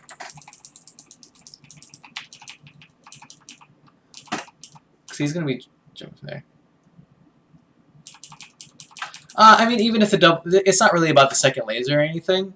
It's just about the fact that by doing this, you have to go all the way over here, and then you land on stage, and now he can just double jump sweet spot the ledge, I'm pretty sure. Okay, well, you get the suicide downer. So, okay, I already forgot what happened. Basically, what I'm saying here, do forward throw, instantly grab a ledge. Just find a way to grab a ledge, whether it's turn around, double jump, or jump backwards to grab a ledge, or if it's, fucking wave dash back, doesn't matter. Basically, what's going to happen usually is, like, you grab a ledge, and, like, if they double jump early, it's, like, not the worst thing ever. Like, they kind of do.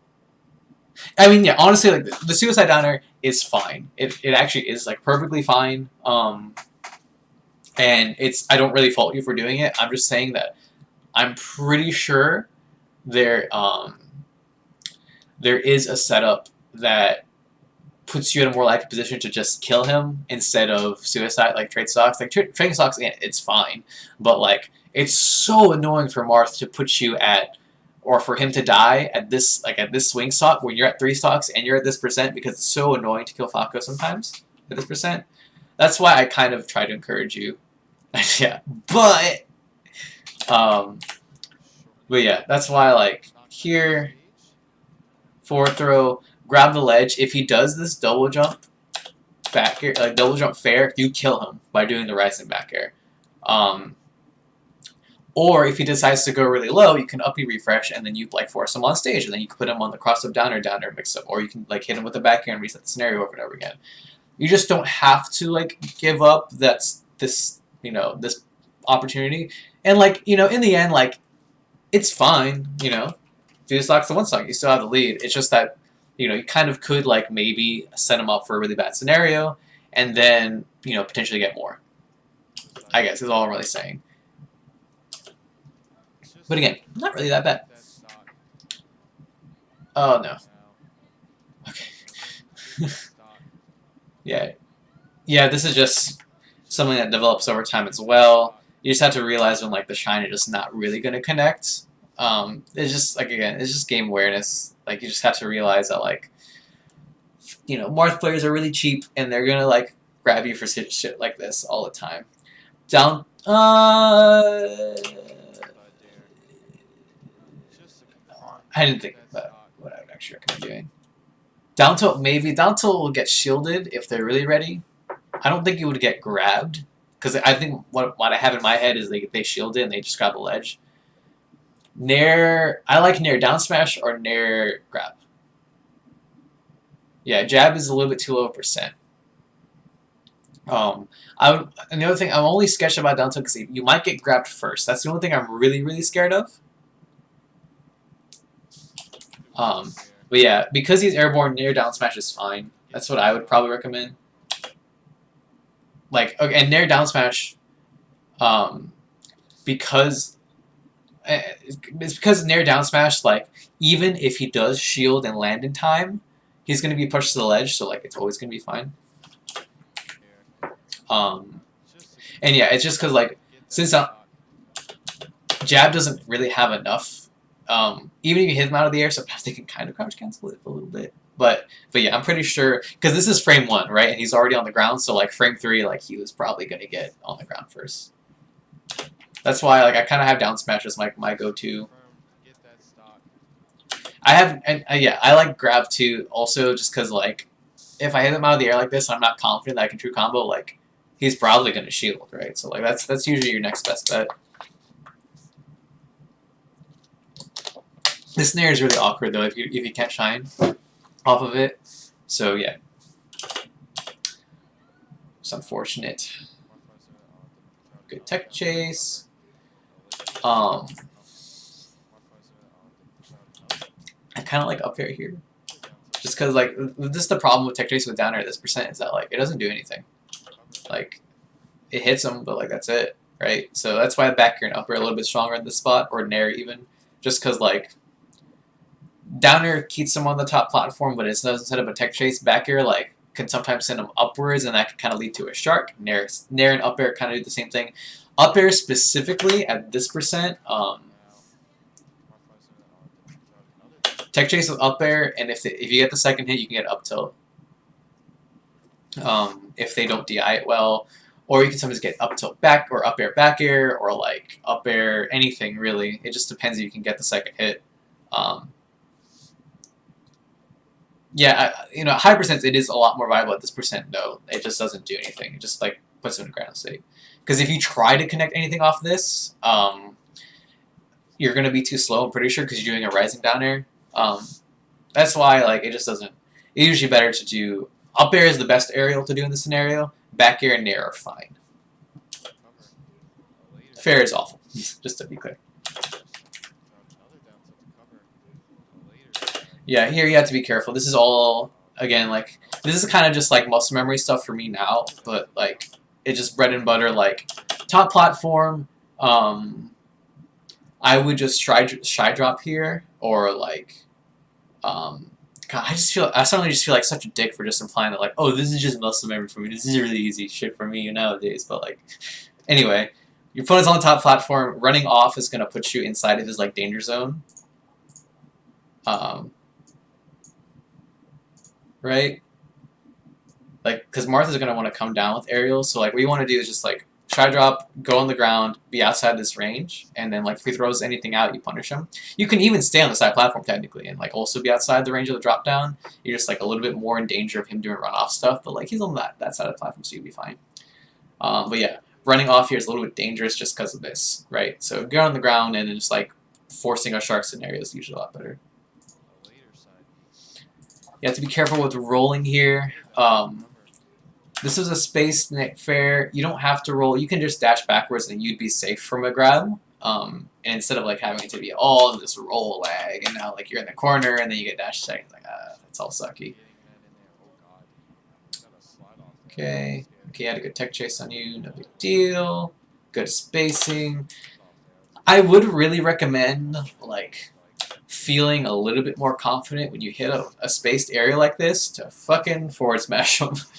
like, or like be ready to punish them for it, because like although it's good to like do safe aerials on shield and just to be safe, it's also really good and sometimes can be devastating for your opponent if you get an opening off this.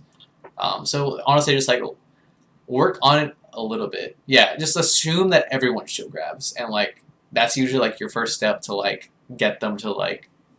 Because I do this on Taylor, I do this on Josiah, I do this on like pretty much every single Marth. It's just spaced aerial. Like I think it's good. It's usually better to react, but like, I'm pretty sure for Force Smash you might have to like know it. Yeah, honestly, like it works on a lot of people. I did it on Mojo. I did it on. I'm pretty sure I did it on Comments. Like, it works on everyone. So yeah, be ready to forward smash. Be ready to do a hitbox here. Punish them for doing a shield grab.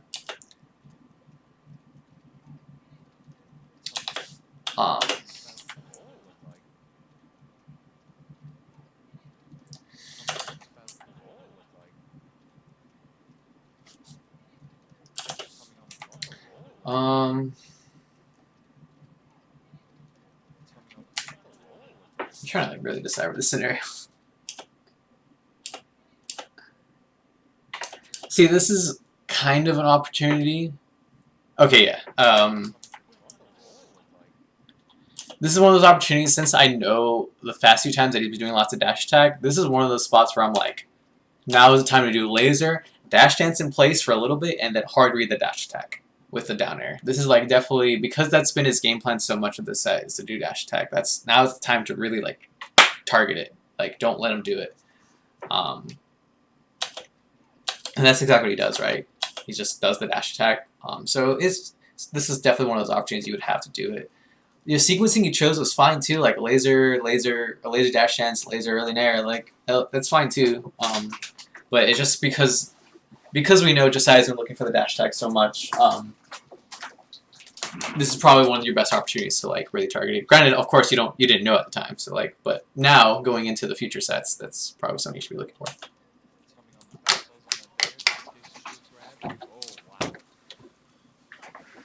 He did. I think you should take some time to sanitize your inputs, getting better at doing what you want. Yeah, I would agree. Yeah, he has a fair point. That's more on that's gonna be a lot more about doing focused practice, as opposed to like mindlessly doing Texo. Like doing Texo practice, like although it feels like you can just kind of do whatever you want and just like kind of mindlessly like practice your inputs. Like that's gonna be great and all, but like to get like precision shit, you got to like focus specifically. Like, okay, I'm going to do wave dash every time. I'm going to do like this specific drift aerial, or I'm gonna do like combo specifically. I practiced so much JoJo. Like my hands are actually like numb. Like I think I had like a few carpal tunnels because I was doing the Midler loop. Maybe tonight. I don't know. Oh, don't get me. I guess macro game is like fine. I guess as long as it's not macro spacing. Then you're gonna get me mad. Anyway, sorry. Yeah, early hitbox. It happens. Small thing. Small tiny thing. I like going for full hop up air here into back air because if they DI if they don't DI the up air, you just get like free damage like up air into back air, and it looks kind of cool. Going to back air also directly is perfectly fine, but like a lot of times they're holding up here because of this percent. Like they don't want to get super far off stage. So just something to think about. You can get up air, back air there. Micro comboing, goddamn. Okay, good tech chase. Alright. Alright, fine. That's fine. Whatever. Whatever. Whatever. Cool guy. But yeah. So far, I think we covered a lot in just that game, hopefully, because it's been an hour and a fucking half. So now we're probably going to get to a lot quicker parts. Right now, I'm just going to be focusing a lot on seeing how your dash attack, or how you can deal with dash attack, and how I feel like that's going to be like kind of the biggest thing in neutral is dash attack, and like I'll probably point out a few times you come for the top platform with the down air and shit. But let's see. Alright. Oh, we're also gonna be looking for that because the end of the last game he did forward tilt after laser and it hit you. So like I guess right now he's also gonna be looking for like aerials in place. Yeah, it's okay. We're gonna get to. We're probably. I actually do think we're gonna finish within like the next half hour, probably. It says. Maybe not tonight for now, but the next stream for sure. Yeah, Shrub Double Fair. In place, it's a lot different. In general, you have two answers. You can whiff punish it with grab. If they do drift forward, it's a lot easier to whiff punish it with grab. If they do it in place, it's a lot more challenging. If they do drift forward, you can also attack in between the fairs.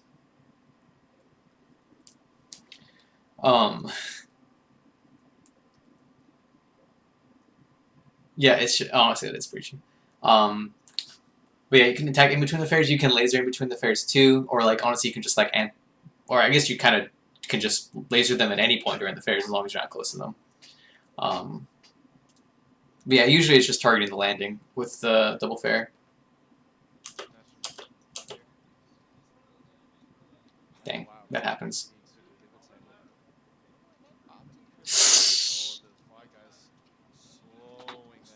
Okay.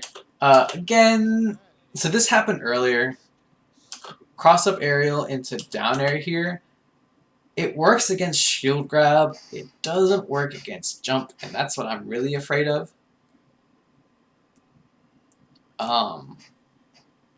That's why if I do cross up aerial, I like doing back air because like if you do the back air fast enough, it would hit them if they whiff a shield grab. If they jump, it works. But if they jump into down air, you get hit. Or like you're gonna get grabbed. And that's why it's really scary to go for the cross up down air instantly. Or for do cross up aerial into down air. Watch out for that. I would say that might I'm not sure if you're gonna get punished for it at any point during the set, but like I'll try to point it out if you do.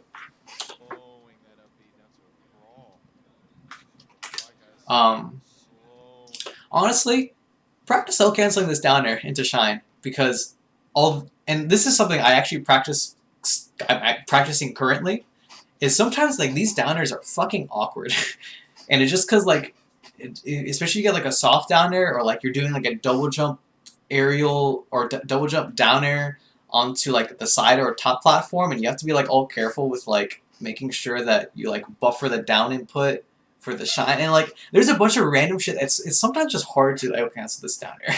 So I would actually just recommend or like put a computer at like 30%, put them on a side platform and try to get down air up tilt or down air shine, whichever one. Honestly, it is because like if you mess up the buffer of the shine input, so you don't accidentally drop to the platform when you shine. And if you don't, like, maybe if you, like, don't fast full, it kind of fucks your cancel timing, and there's, like, hit lag shit, and, like, there's a bunch of different shit that can happen. So, like, honestly, practice that shit. It's really important.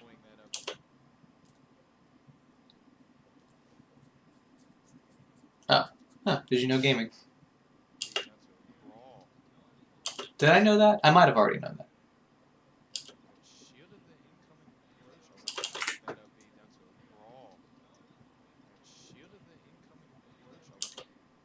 Yeah, you can just like you probably just would want to drop near them if they're doing nair in place or double fair in place. You just like near them for it, probably fine.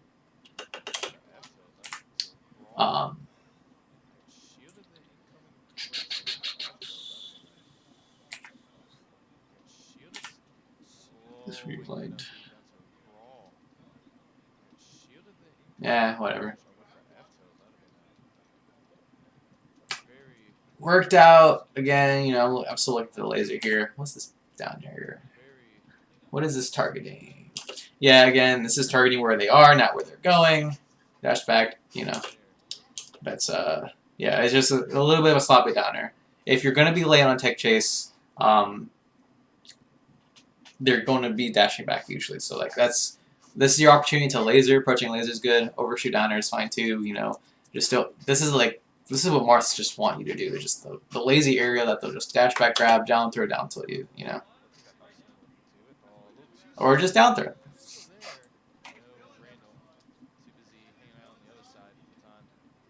Good. Court throw, grab ledge. I don't like that at all. I don't like that even a little bit. You got so lucky. Holy crap. Refresh on up B. Cover this double jump. Or actually, you went low, so it's a little bit different. But oh my god, you're so lucky. Oh my god. Yeah, I agree with Justin. No, never mind. I don't agree with Justin. You didn't have it covered. You got lucky. Don't you forget that. Anyway.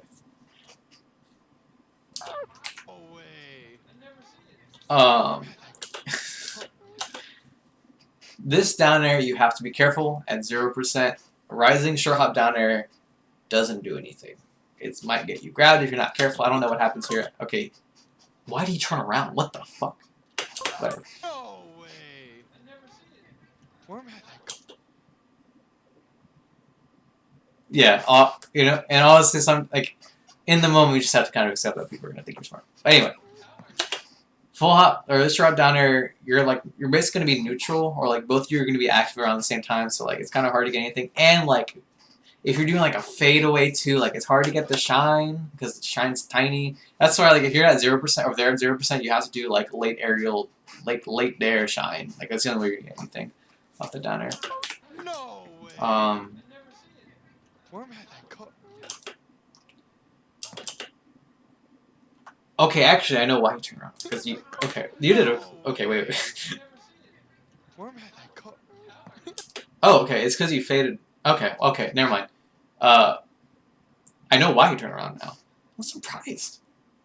That was a crazy drift, actually. Because it looked like you were going to cross them up. So I actually decided to do the right thing. But, like, you did, like, the super right thing. Huh, damn. I don't think you went, went Yomi level, 50 here and, like, did this fadeaway drift to, like, trick him into thinking that you were going to cross him up. If you did, you're, like, actually insane, but, like, I'm imagining what happened more was, like, this down air was supposed to be, like, either on shield or it was supposed to connect, but you knew that you couldn't get the shine off of it, so you drifted away. But, like, you probably would have gotten grabbed for it anyway if he, like, just grabbed in this direction. That was really tricky, though. That's some, like, tiny, tiny shit. I'm surprised Josiah even noticed that drift in the first place to know enough to cross him up. Like, that's wild. That's pretty wild. Anyway, I think my point still kind of stands, though. Like, kind of, the rising down at 0% is not the best idea. But that was a good-ass fucking drift. Not gonna lie. Shut the fuck up, Justin. Okay, missed the improv here. If you miss the wave dash or the wave shine, is to what do you do, down air? Oh, you just missed the down air. Yeah, you probably want to do up air, upper back air and air, and then just like try to get like you can get like near up tilt sometimes, and like if they DI like kind of inward.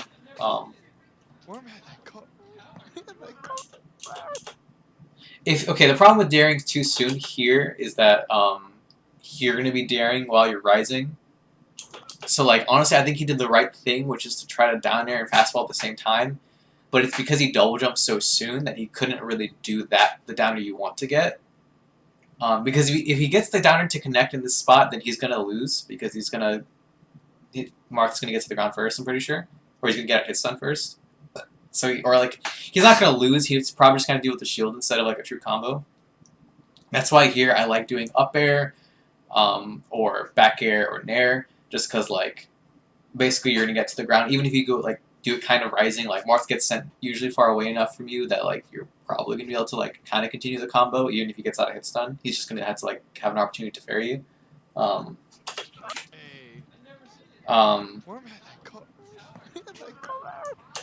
That's why I honestly really fucking like up air, because up air would actually, in this spot, it lets you fall down, and like basically since the up air it hits so high up that like you can still like fast fall downward and like start the up air like right now, and you're gonna be on the ground really quick, and then you can get a hitbox afterwards, right? As opposed to back air where like you have to hit him all the way up here and then you have to fast fall or down air or whatever.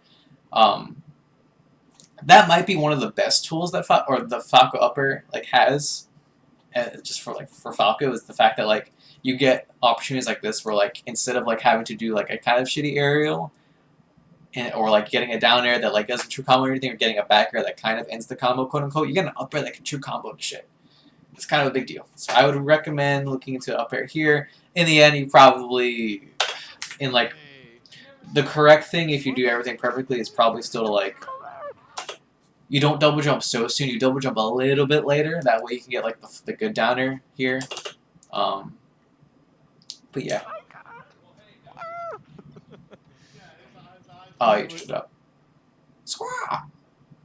That was so smart.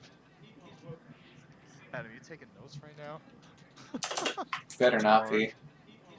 This is a good slide off opportunity. Adam, you Just taking throwing that notes in right there. now? Again, like this is gonna be the dash attack we're looking for the rest of the set probably. And although you dealt with it, it's kind of like you just like didn't really do anything about it, you know. Just didn't get much off of it. Okay, good. To reflect the This first is all one, but fine. the next one. Kind of guess on the tech chase the roll. To reflect the first Let's see what happened. Yeah, that it almost looked like an accident. Yeah, there probably is a world. It's just like a little bit too close for my comfort, to go for it there. Just because like I know like the hit stun just like sometimes just barely doesn't like last long enough, and like sometimes the other thing with down air there too is like it might be hard like because you pick a specific drift to cover him like I don't know, like you do a down air because you have to drift forward a little bit in that spot, I'm pretty sure, or maybe like you're right above him. Either way, sometimes they do a weird DI and they DI outside the range of the shine, so you have to up tilt. But if you up tilt, then like they're out of hit stun by the time you get it. So like, as in general, I don't really like going for down air like there unless I like super duper know that like I'm gonna get a really late down air into shine. But like that's just me. That's kind of just like my, and especially me like my combo philosophy has a lot to do with like true combos and like. Or against Marth, honestly, it's not even true combos. It's actually like hitting him in the air and sharking him a bunch, or like being ready to guess right on his side B timing or his fair timing, and then like continue like juggling him, instead of like trying to get like a real down air tech chase into shine, whatever, or a pillar in that spot. Because even if you get pillar, like if you get down air shine in that spot, like what are you gonna do? Shine, down air shine. If they DI away, like you have to wait shine forward, but like it's kind of awkward to DI to wait shine any direction in that spot because you're just gonna like hit the teeter. It's like it's really awkward sometimes. I honestly like that's why I like the up air into back air into nair tree is a lot better. It's a lot simpler. If you get if you get down air up tilt, it just depends if the down air. Like I said, like if you do the down air, like even if you do the awkward one where like you down air and then you fast full, like. You might not get the true up tilt. That's the main problem with it. That's why I just think that down air shine is really awkward and hard. Took the next one. Like you probably can. It's just kind of tight. Took the next one. Anyway, before I spend another like 20 minutes talking about that. Took the next one. Yeah, you're slow. Taken in. Not dealing with that. Oh, okay, good grab. Forward throw off the ledge. Yeah, here refresh. Oh, the laser lock goes to the forward throw off the ledge. And again, this is just a confidence thing, because like you know, if they do up you early, you're gonna get hit. But in, not dealing with that. Oh, the laser lock. You just have to read it like that. You have to read. I think the essential reads are. Double jump, to sweet spot the ledge, double jump fair, and then there's go low and up B sweet spot immediately, and there's go low and stall for a while and up B sweet spot immediately, and then there's like that middle area which is like, it's annoying to deal with. So yeah, honestly here like, I like grabbing ledge, I like refreshing right here, and then like just hold it, because like, usually, like Josiah especially, he usually just goes low. Or, okay, Howard definitely, like, his first few options are usually to always go low, delay it really hard, and then up B sweet spot. And so against him, it's usually a really good idea to just like hold the ledge and like refresh, and you don't have to be super scared about getting gimped by like the early up B. Josiah, I think, is kind of similar. Maybe not to this degree. I think Howard like usually is very confident that people are not going to hold it because they don't. I think Josiah usually does mix in the early up B a little bit, but yeah, here it definitely would have worked. And it's just probably something just to try. It's just to up B, to hard read them going super low, and then just refresh and hold ledge and roll. Yeah. Again, this is happening a lot. He's get hit by a laser or something. Oh, he doesn't get hit by a laser. You do an aerial, he grabs you, dash attacks, and he doesn't kill you, but like gets right on. But yeah, that's probably gonna be like the rest of the set. Honestly, I wouldn't be super surprised. Okay, good movement. Yes. No. I love this shine turnaround back air right here. It's really, it kind of sets up for like that double jump back air I was talking about. Like, you know, this the weak spot. Okay, I don't have it and snipping tool, but shine turnaround back air. Like you can do shine turnaround back air and then sometimes hit them with a second back air by a drop back air. Sometimes you can do drop through back air. Sometimes you can do fucking. If it edge canceled though, it wouldn't have. I mean, I guess you could do dare, but like, or like dare. It's just like a little bit awkward because he's traveling. Since he's like a little bit ahead of you, like you're gonna have to like run off and then shine back air. Like you could do ledge cancel down air, shine back air, maybe, or shine down air would be like that's the pinnacle, like perfect punish. It's shine, it's down air, like that just kills them if they DIN, of course. And then it's peak worm, yeah. But yeah, shine back air. Okay, so my tree, I take that back. Is shine back air, dash forward and hold shield. If they double jump back air, then back air them. Or sorry, if they double jump fair, then back air them because they whiffed because you dash forward a little bit. And if they go to ledge, fuck them, go to center. Or like you can also do shine turn on back air and then forward tilt because they're just not going to expect you to throw out a hitbox there because you forward tilted. They have to double jump, so you can like kind of grab ledge there if they don't instant double jump fair you after the forward tilt. And if they let you grab the ledge, then you just put them into the generic edge guard sequence where like you cover the double jump. Blah blah blah blah. The problem with the down air usually is like unless you get the ledge cancel down or shine, usually just doesn't do anything and just kind of sends him downwards and lets him grab the ledge. He did a really bad double jump here actually, and he got so lucky. Whatever. Usually what ends up happening in this scenario is they just grab the ledge, and that's why it's not the best. As opposed to that other sequence where like you give them. No, he got lucky. It wasn't good. He got lucky. Okay, I mean, I'll probably just continue it. I'll just keep continuing the analysis while you're gone. But yeah, I'll probably, I don't know, I'll go fast whenever you're gone. I don't know. We'll see. Shut up. If you do shield drop down there, you won't reach. Pretty sure. Downer. Yeah, because he SDI'd away, so like, unless he drifts in. Or I guess if he fucking double jumps, then like, you will get it. Yeah. I'll upload on YouTube too. God, I can't believe he double jumped here. It's so stupid. Oh. Try to jump back into running on anyway. The platform, but gets clipped by that nair. No jump. Okay, that's fine. Kind of an opportunity to like really push your aggression here. His shield's tiny, you can nair this ahead. No jump. Try to jump back into. Okay, as much as you can, but hurry up onto this bit.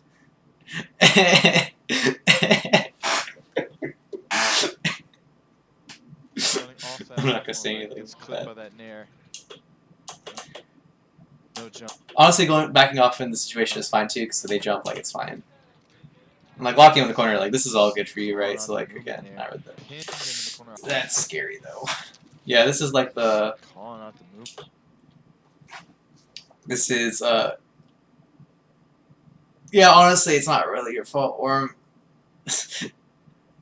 I always forget that, like, granted, I have to wake up early too, but I just, like, don't care, and I just go to sleep late anyway.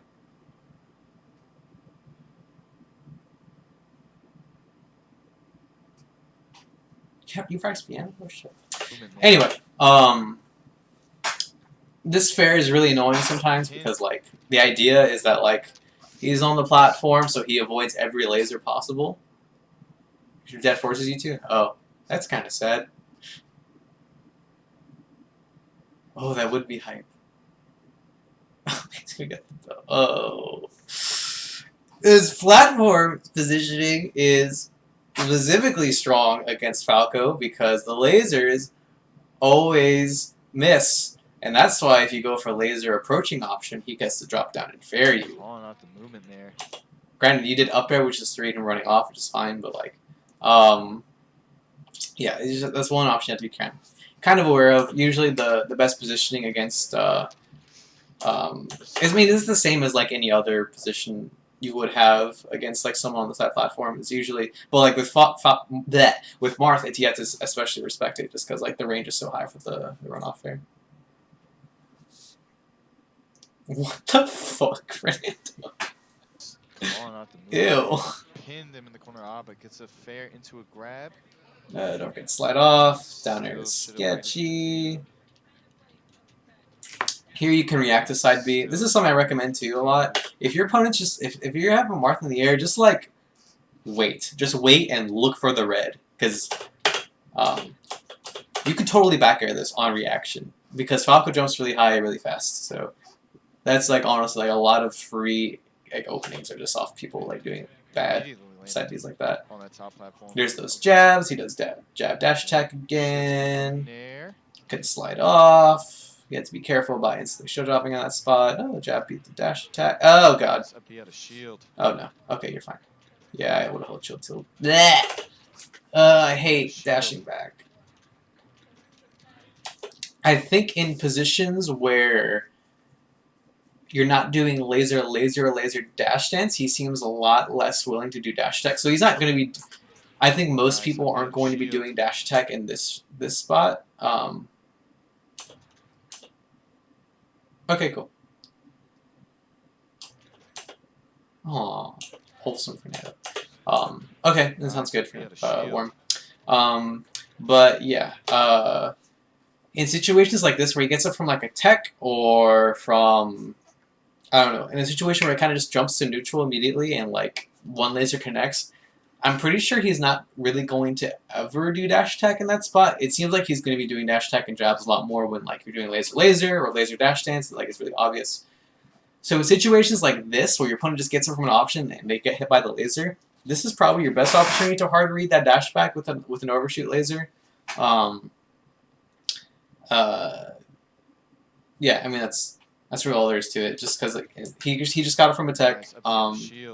And because it's usually people don't really do laser dash dance right here, or like they don't jump to like super neutral shit right here. So that's why I would say dash back is more common. It's gonna be a more common option for like Josiah in this situation. Anyway. Okay. Dang. Honestly, I've been here before though. So, I don't blame you. Okay. Shine. Oh, just goes for bear. Yep. Good. Kill. Oh, yeah. Alright, careful. Okay. Going for up throw. Slide off. Okay. On the top. It's that down here again. Grab. Okay. A little bit better position on your up airs. Aim for this big ass shoot. Or leg, I guess. That's his weak spot. You gotta aim a little bit behind him. It's the same for Fox and Falco too. It's usually you gotta aim for the back foot. That's what's gonna get you the most shield pokes. This laser don't do shit. Backer would have connected too, I'm pretty sure. Yeah, if you did backer instead, so that's unfortunate. Try to go for the unblockable. Dodges that grab. Again, this is definitely one of those nairs you gotta do. This is definitely a nair grab type of situation instead of nair shine. You just gotta know better. Try to go for the unblockable. Oh god. Yeah. Okay, another up throw gets him onto the platform. Oh god. That's Fucking both Christ. jabs narrowly missing. Bleh. Either try Okay. to aerial or maybe wave land across the Oh shield, god, but okay. dodged a little too early. Okay, off straightly. Bullshit. Oh, wow. Okay. No. Rewind. In games like this, I think you should pretty much just like hedge your bets and just go to the platform. Like, there is a small like ambiguous mix-up you get if they're like on the side. If they're throwing you to the side platforms, then you can like kind of mix them up by like barely not hitting the platform. And sometimes it'll fuck them. But like at this percent, like especially with slide offs and shit, like it's usually just better to just like take the tech chase. Like a lot of time they're like the things they get off the platform tech chases isn't that big, but like here, like getting an area like this like sets up pretty well for like another hit. As opposed to up there where like if they hit you with an up air, like they might get you to like. Is a pro player? What the fuck?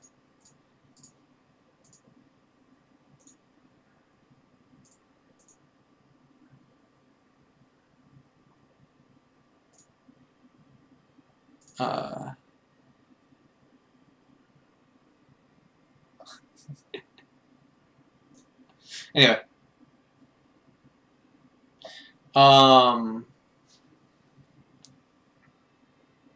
Yeah.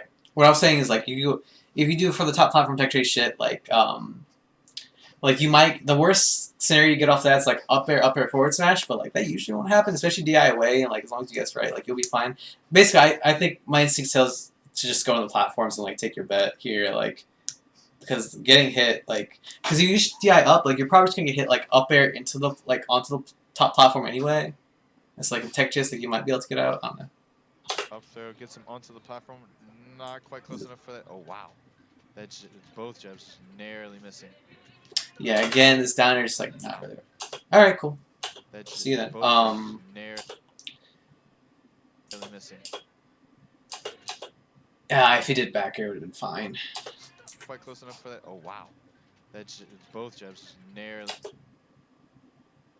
Like down air, like late air also would have worked fine too. Let's see, the back air chain could be. Yeah, back air doesn't. Back air kind of works. If you do back air here, you put him on top platform, you kind of reset into like put him in the bad scenario, like let him come and like you might be able to like let him come down from the top platform with a lazy aerial and then like fuck him for it. But like, down air is fine. It's just like kind of unfortunate that like you missed. I think you missed your L cancel and then like you missed. I think that threw off everything because like this is your L cancel from like the back air. I'm assuming, and the back air probably happened during the L cancel lag. We do live in a society. Oh. Either try to aerial or maybe wave land across the shield, but dodged a little too early. Man. Okay, off Bang. Up B. Okay, so I was wrong. It did not take half an hour to finish the rest of the set, but it took half an hour to finish the second game, and that means we're going faster. That's all there is to it. So after that early nair. Okay, try to aerial or maybe wave land across the shield, but oh. Either try to aerial. Oh, that one. Missing. Oh. Yeah, it's probably nair grab. Narrowly missing. Oh. Or down smash. Down smash is probably your best bet here, just because it's gonna hit him out of the air. So like he might be able to hold the DI down and grab ledge anyway, but like it's definitely not shine. All the nairs so far in this scenario, like summer scenarios, all the shines have missed. So like obviously like it seems like there's a small problem with like nair into something. Here is probably nair grab or nair down smash again. Either try to aerial or maybe wave land. Also, there's no shine grabs. Shine grabs is kind of important during this shield question. Too early. Okay, off Anyway, I'm going to use the bathroom really, really quick, so I'll be right back.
No, Fernando, we're not gonna do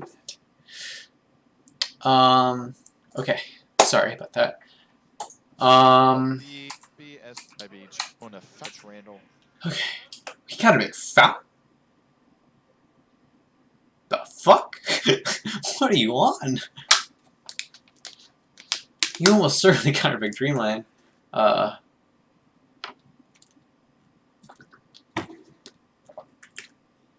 mean, it's fine. I'm just like surprised. Preference, yeah, it's a preference in the end. I mean, it just it kind of depends how you're gonna. Okay, if you knew, right, that like a lot of this neutral has a lot to do with like getting hit by the jabs and the dash tech and shit, there's a pretty decent argument that like, oh, like you want to go like Fallon because you can kind of like, especially or like even for like early fair, like you can kind of close in the distance a lot faster and like kind of punish them easier. For like, you know, hitting them before the hitboxes come out. Yeah, I guess so. Interesting. All right. Let's see. Here we are. Game 3, we're going to. But no, here we are. Yeah, you probably should. This is like kind of like an empty space where you're allowed to laser wherever you want Game to. 3, we're going to. Drop down laser from the top platform. Game 3, we're going to. Nice. This nair. Here we are. It's one of those like I'm actionable, so I'm going to do an air. That's like the timing where it gets dash back grab the easiest. He didn't end up that. That did not happen though. Okay, that down there definitely not. That's not the one that you can get. This is probably closer to like a shine type of He's in our Discord. Oh, he's on Facebook. Whatever. Almost very. But yeah, here it's probably like a shine. Like you can't get down or anything at this percent.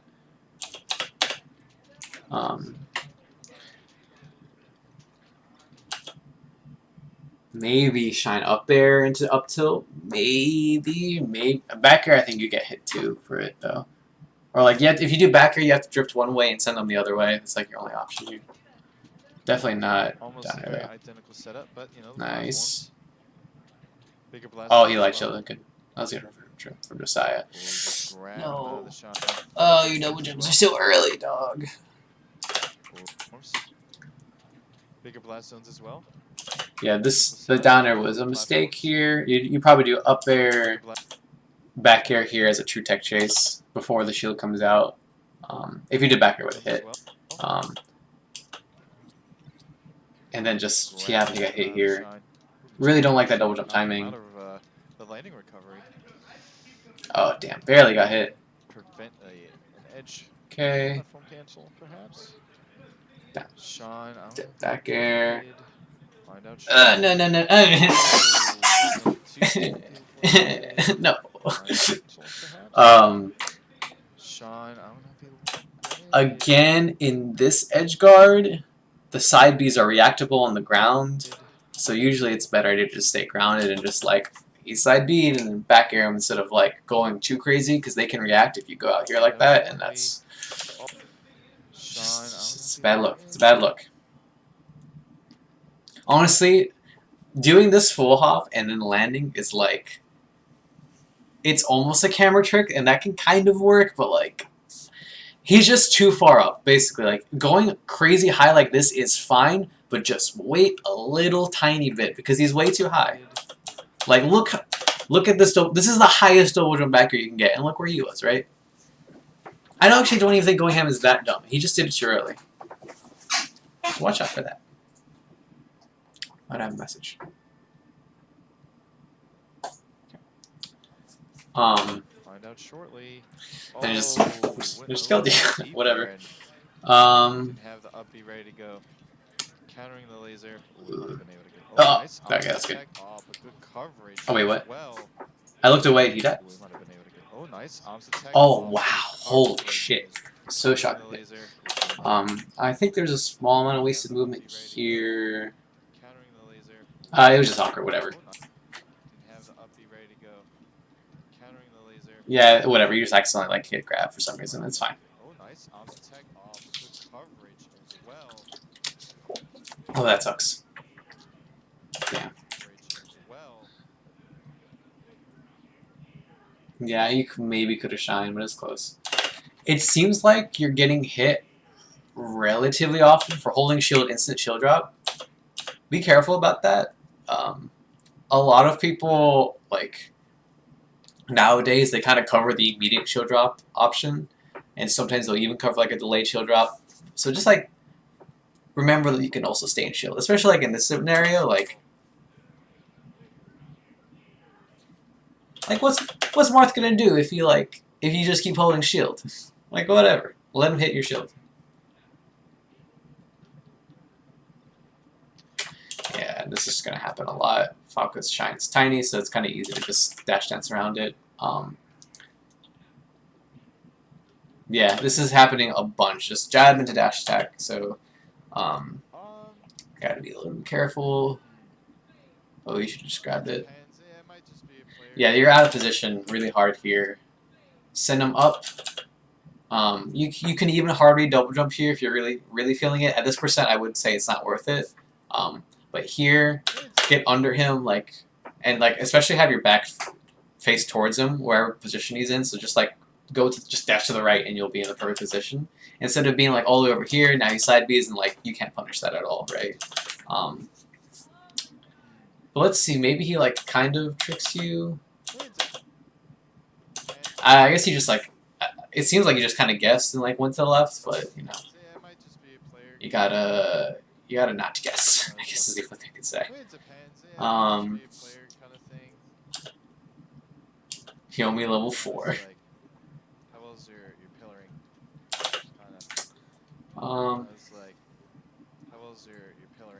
Shine instant down air, not good for shield pressure. In this spot, if you're behind someone's shield, this is just your opportunity to do late aerials a bunch, or if you're gonna do an early aerial, do early back air, or just target for the shield poke here. Basically, you don't really need to. The down air isn't gonna do anything. Basically, if he shield grabs, then maybe you get down air shine. But in this positioning, it's honestly awkward, especially the SCIs to the right. So shield pressure. Remember, late nair shine or get the shield pokes and start there. Don't really do shine instant get a soft down air on cross up that kind of uses up a lot of your pressure opportunity. And this nair was pretty strange too. Just kind of it maybe would have read him dashing or wave dashing out, which is honestly kind of reasonable against Josiah. But if you're reading wave dash out, that's kind of when you want to down air, especially at this percent, because they're gonna be grounded and that's usually gonna get down air shine or down air up tilt or something.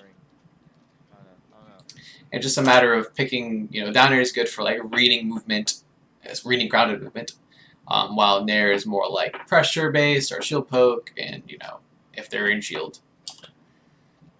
Can lock you down with lasers too here. It's not really much space to room, and you don't, especially there's no platform for two here. I don't know. Okay. Again, down air doesn't do anything. Doesn't do anything. Back air and nair here. Nair send them away, if they DI away, and then you can get nair forward tilt on the edge guard and set up for the forced double jump. If they DI in, you can kind of go under them and maybe get up tilt if they whiff a fair, and you kind of have a hold shield if they try to do a late down air opportunity. But down air just you're rising, you can barely get a tech chase even if you land on the side platforms, and they might he just raw lands, right? He doesn't even he's not even in tumble, so it's just down airs, tech chases are more for 50 to 60% with good positioning, and the 40s to 50 are really the fucking the 10s to the 50s. I feel a lot more nair and back air centralized around. Yeah. And yeah, instant shield drop got you hit.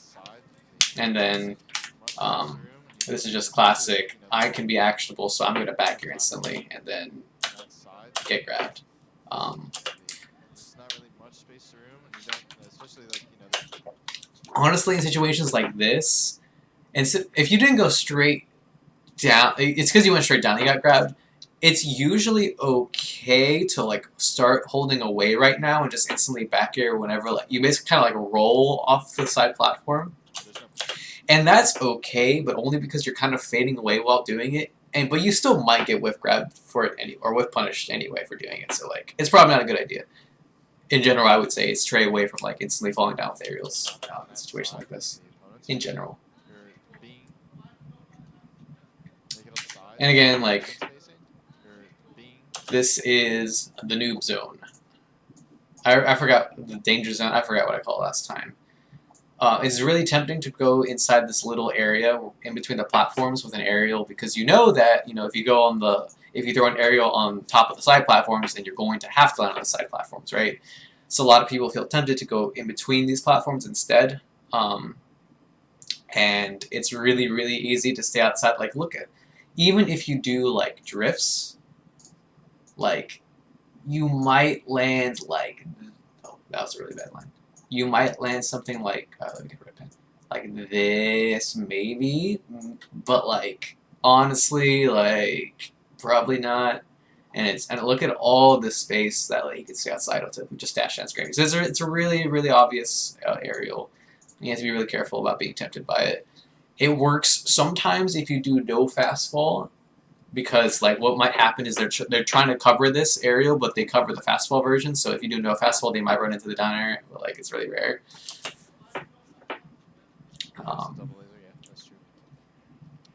Okay. Now with the laser, yeah, it's fine.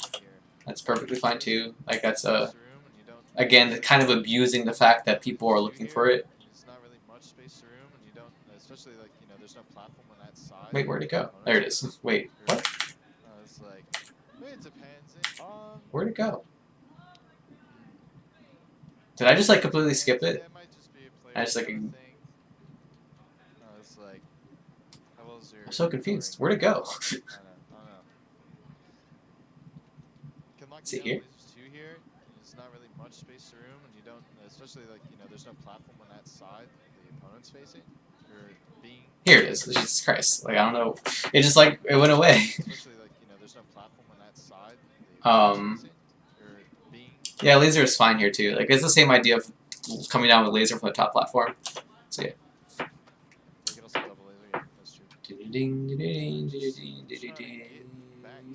Yeah, same exact spot too, right?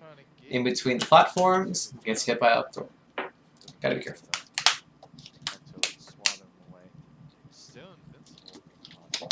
That's the laser shine I'm looking for. Perfect.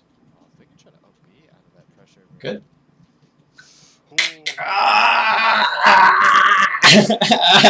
Why?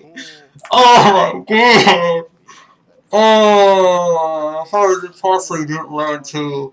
Holy fucking shit! Oh my god! I've never seen. Oh my god! You're so close to landing. Oh my god! Look at the what direction you get sent. It's like perfectly around it. Oh my god! That's so sad. Oh, so convenient and unfortunate. Okay. We have to move on. Yeah, that's why the Marthco setup doesn't work at this percent, or that at this spot, I guess. Oops. Top 3 character.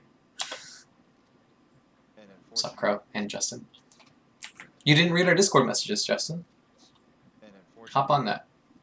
But yeah, Morse code doesn't work in this like spot. You basically, again, like my setup, I just grab ledge. Like especially the double jump this early, you grab ledge. If they side B, bam, back air instantly dead.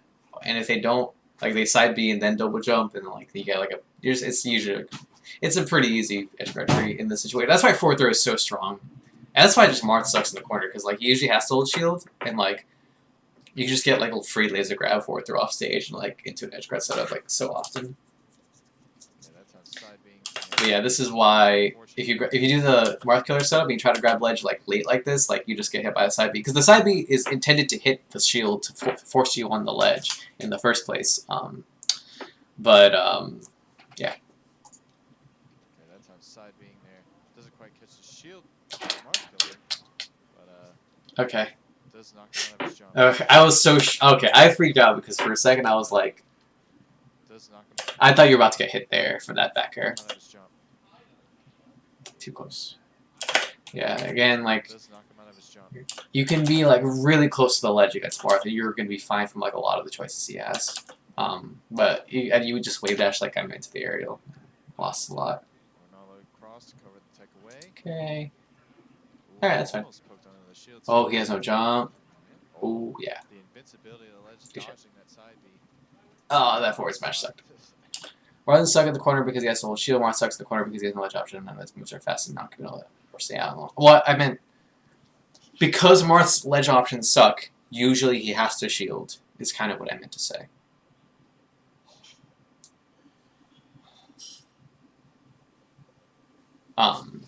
So like you can see outside the range of the fast moves that are not committal and stay out for a long time. And because he has no other ledge options, he kind of has to hold shield, and that's why grabs really strong.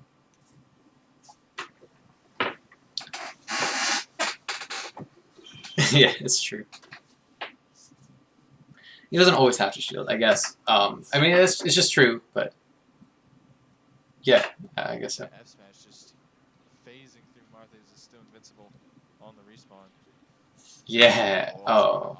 There. Yeah. Oh no. Okay. Just phasing through Marth is still invincible. Okay. On the respawn. Beautiful nair choice. Runoff kind of fucked you over, I'm pretty sure. The only thing you could have improv'd and done a runoff downer instead of the jump downer.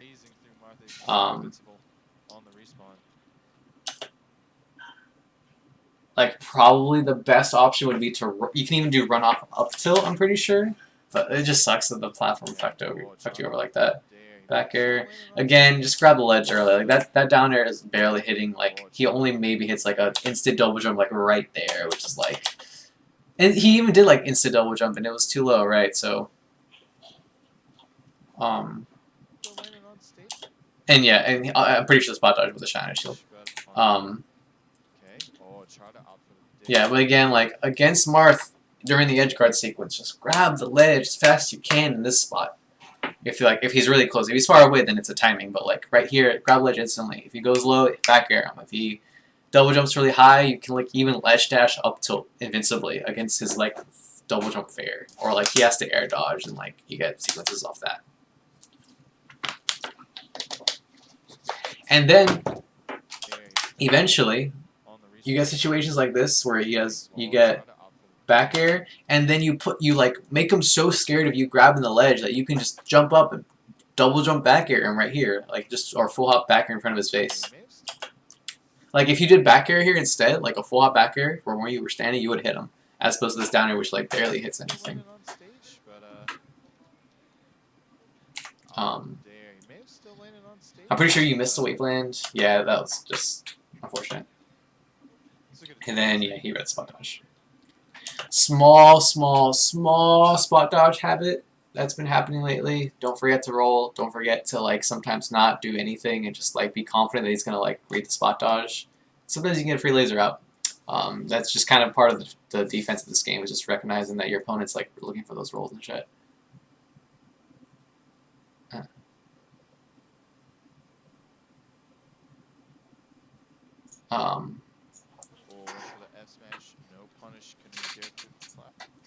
Wait, what? Did I read that right? Oh shit. Okay, I'm not talking about that. Trade. Oh, is it gonna make it? Barely. Oh, this is a really nice lasers. No punish. Can even dare through the platform stage, but it's a good attempt, I'd say. Again, downer, not a fan. Downer back air, big fan. Especially against Marth, this shield would have got hit. Oh, you got lucky. Okay. Oh god. Okay. Considering. Drop throw with the laser, please. Oh, run off. Okay, actually, it's kind of hard to get run off down right there. Considering. Probably. Yeah. There's the dare, but does it get Monday the- night. Don't mind if I'm worried. Knocked off stage once again, opting for the a little too preemptive on that F smash. Oh my God, you're just like so many tiny things that like you're getting a little bit lucky on. Good. Good defense here. Good. Grab ledge. Back air. Perf! Oh, that was actually perfect. Wait, okay. That was exactly the sequence. This is the perfect edge guard sequence. Grab ledge with the good timing. That was good. Really, really good. Very, very happy with that one. Yeah, I know. We're getting... Hopefully... Actually, the next game's the last game, so, like, we'll see how it goes. And then, you know, we've gone over a lot of the topics already. I feel like we're probably going to be repeating... I'm going to be repeating myself, so we're probably getting close to that point where we're just like, alright, this is what happened again, this happened again, this happened again. Damn, a double fountain. Crazy. Okay, you got the pillar that time. Good. Oh, okay. This is a 3 Shut up!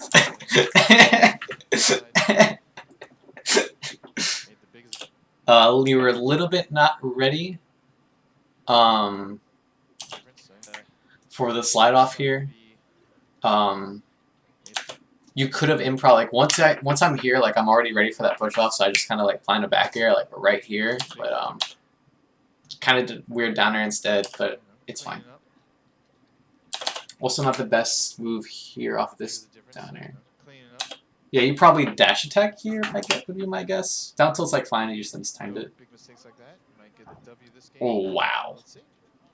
Again, a little bit of the wrong positioning off this one. Or it's because he like did this double jump down here, but still, like right here, I would dash closer to the stage. Again, like you want to be in a position where if you go straight up, you'll cover the back air will hit him falling straight down, and it will also hit him if he goes like towards you with a double jump. That's like usually a pretty good like that way he has to like drift away and like that, in this situation he's going he has the ledge, so like it's kind of different where like if you go straight up with back air, it covers him going straight down, it covers him going forward, and then like you can also kind of be in position or like you can almost react to him drifting to the ledge, and then you can kind of cover that with dash attack or forward tilt or some shit. But yeah. Going for up tilt here is like okay.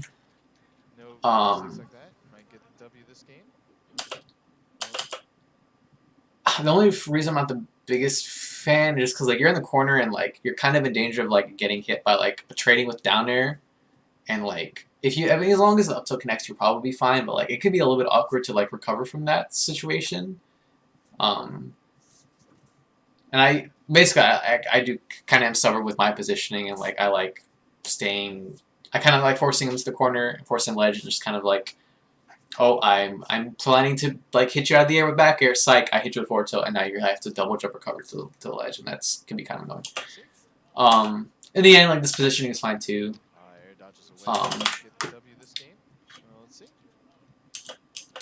Yeah, this is honestly okay to go for this back air. Like in general, it's better to like true with punish the side B, and you weren't really in position to do that. But it's okay. Like I think a lot of people would like honestly, people might just throw a hitbox there, and so like you just go for a trade and you're fine with it. Sometimes you can just hit them clean. But not that dash back though. He's just so ready. Oh, that was yeah. That jump forward fucked you. I'm assuming that was another misinput. That's just my guess. Okay, you're fine. Oh wow, what the fuck? Okay. Guard. Oh god. Oh. Okay. Good. No, that was all good. Like honestly, like this was. Okay. I think you're a little bit crazy going for this. It's not unreasonable. Just to know that if you go for this back air, you can just grab the ledge immediately. You don't have to up B. Falco can let go of ledge, instant double jump back air or up air, and re-grab the ledge, and like you're basically doing the same height anyway. As long as you drift forward here.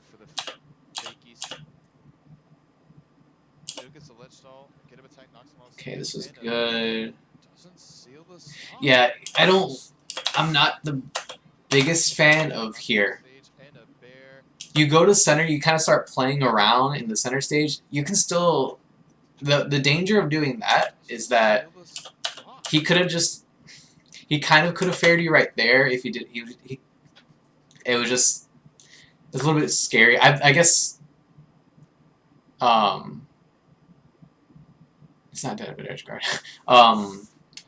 I've just been in scenarios where like going to center and like abandoning the ledge for a second kind of fucked me over. So like I guess I was a little bit paranoid. He was like pretty far away, and you did grab the ledge at a good enough timing where it pretty much covered everything. But just be careful about doing stuff like that. Like all this movement, like unnecessary, kind of risky, honestly. And like he could have double jump fared you like right here, and that might have been kind of bad. So just be careful. And yeah, obviously you want it to reverse, but like at this percent, you can, yeah.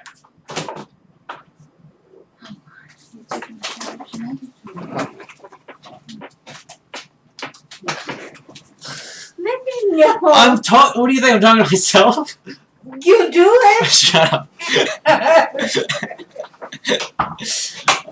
At this percent, you don't really have to worry about doing the reverse get up attack. Like reverse get up attack is more for like the lower percents, for like, you know, like I would say like 80 to 90. But like at this percent, like let them land on stage and back air them. Like he's dead at this percent if you back air. That's why I was like so like no about the get up attack. Just way over the stage, ends up getting hit back onto center.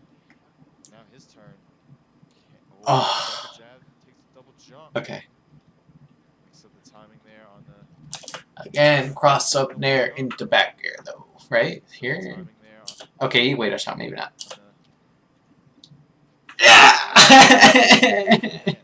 Why? Why? No! Okay. Lower lasers. Lower lasers is a demand that I have. Against dash back, against Marth, you have to shoot low lasers.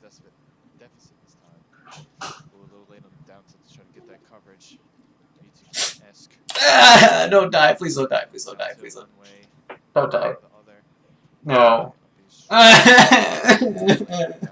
Fuck. It just breaks my heart. It just really breaks my heart. And dash attack is probably wrong.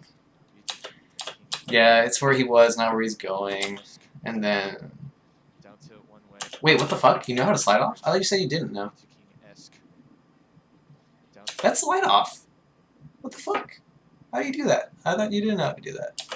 I guess he just held down and maybe got lucky in time to do it. Okay. Yeah, maybe if he's like back airing, he's crouch hands on your jump. You could have back aired. If you're ready for the slide off, you can get down air back air here.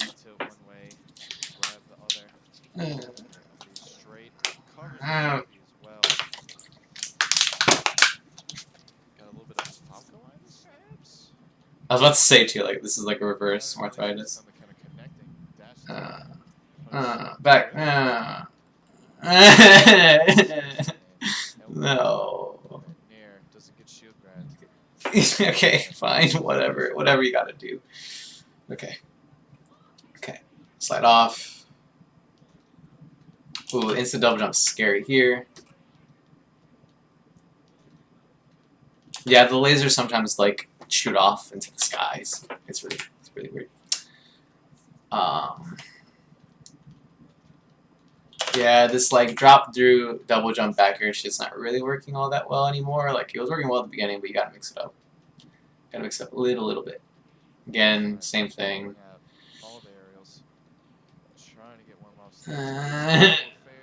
Stuck on the platforms.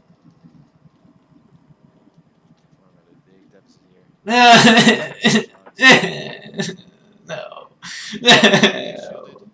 Okay. Okay. Oh, no, no, Freddy, no. Oh, the instant double jump. He's not looking for it anymore. Or he's never looked for it. just finished knocking more.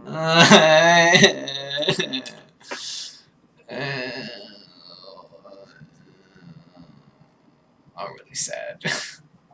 I'm really sad. That game was just so unfortunate.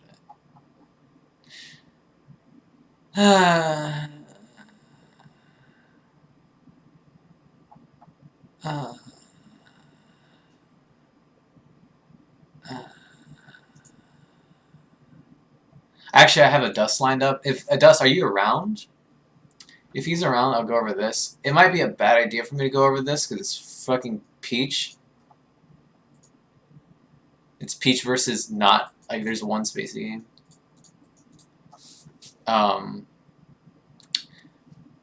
Yeah, I'll probably push that for a different stream. I'm pretty sure I'm coming back home tomorrow, so I can probably stream tomorrow and just do that instead. Stream JoJo. Kind of want to stream JoJo a little bit. I do kind of have that backlog though of me and my Ks. Maybe I'll just say that all tomorrow. Yeah, honestly, like this was a pretty long analysis, and last time I got really lazy with my analysis whenever I try to do like back-to-back, like really long ones. So I'll probably hold the My Ks and the Adust set for tomorrow. But I will play JoJo. Right, those anal chops. Right. But yeah, I actually do think. Yeah, I'll play JoJo. If anyone was just around for Melee, thanks for tuning in. I will be streaming Melee analysis tomorrow. Oh, you just finished. Okay, I just literally finished the set one. I will just say the biggest things that I want for you to do. Yeah, the quick recap will be well, the top platform down there definitely not working out. Scrap that, or don't scrap it, but mix in, drop down through the top platform and laser. That's really important because that's what's gonna get those drop through platforms to work.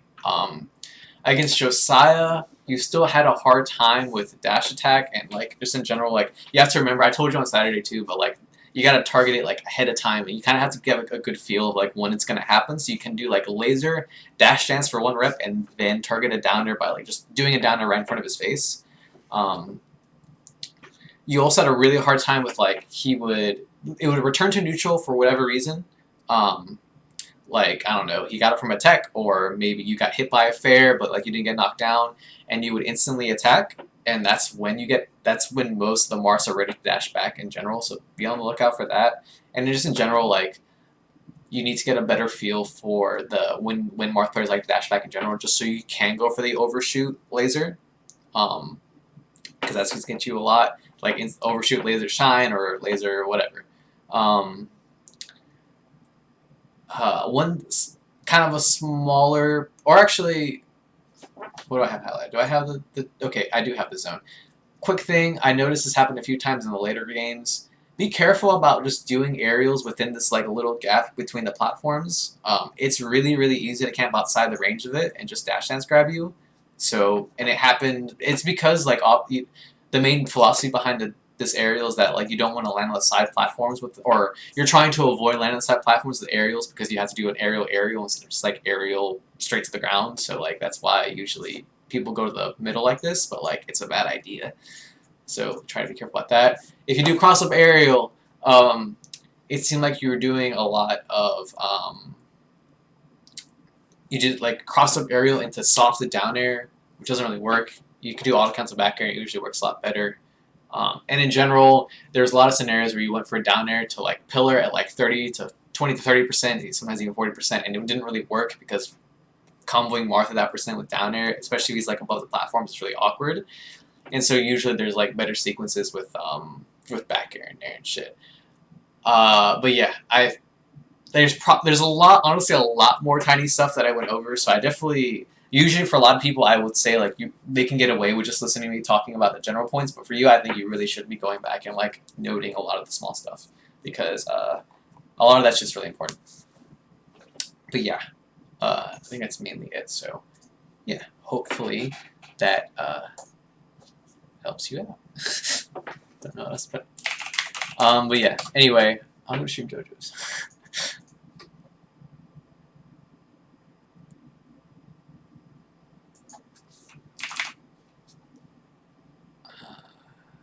Wow, there's a lot of fucking JoJo's games. Oh wait. Wait, these are all not the right game. I guess it's this game? Whatever. It's probably the right game. Yeah, no problem. If you have any success in the future, let me know. I will be more than happy to. Especially, like, you kind of get special privileges because you're one of the few Falco players, besides, like, Guido and me. So, like, I can definitely talk a whole lot more about that than I can about, like, a Fox set. So, yeah. Definitely do not be afraid to bring shit like that up.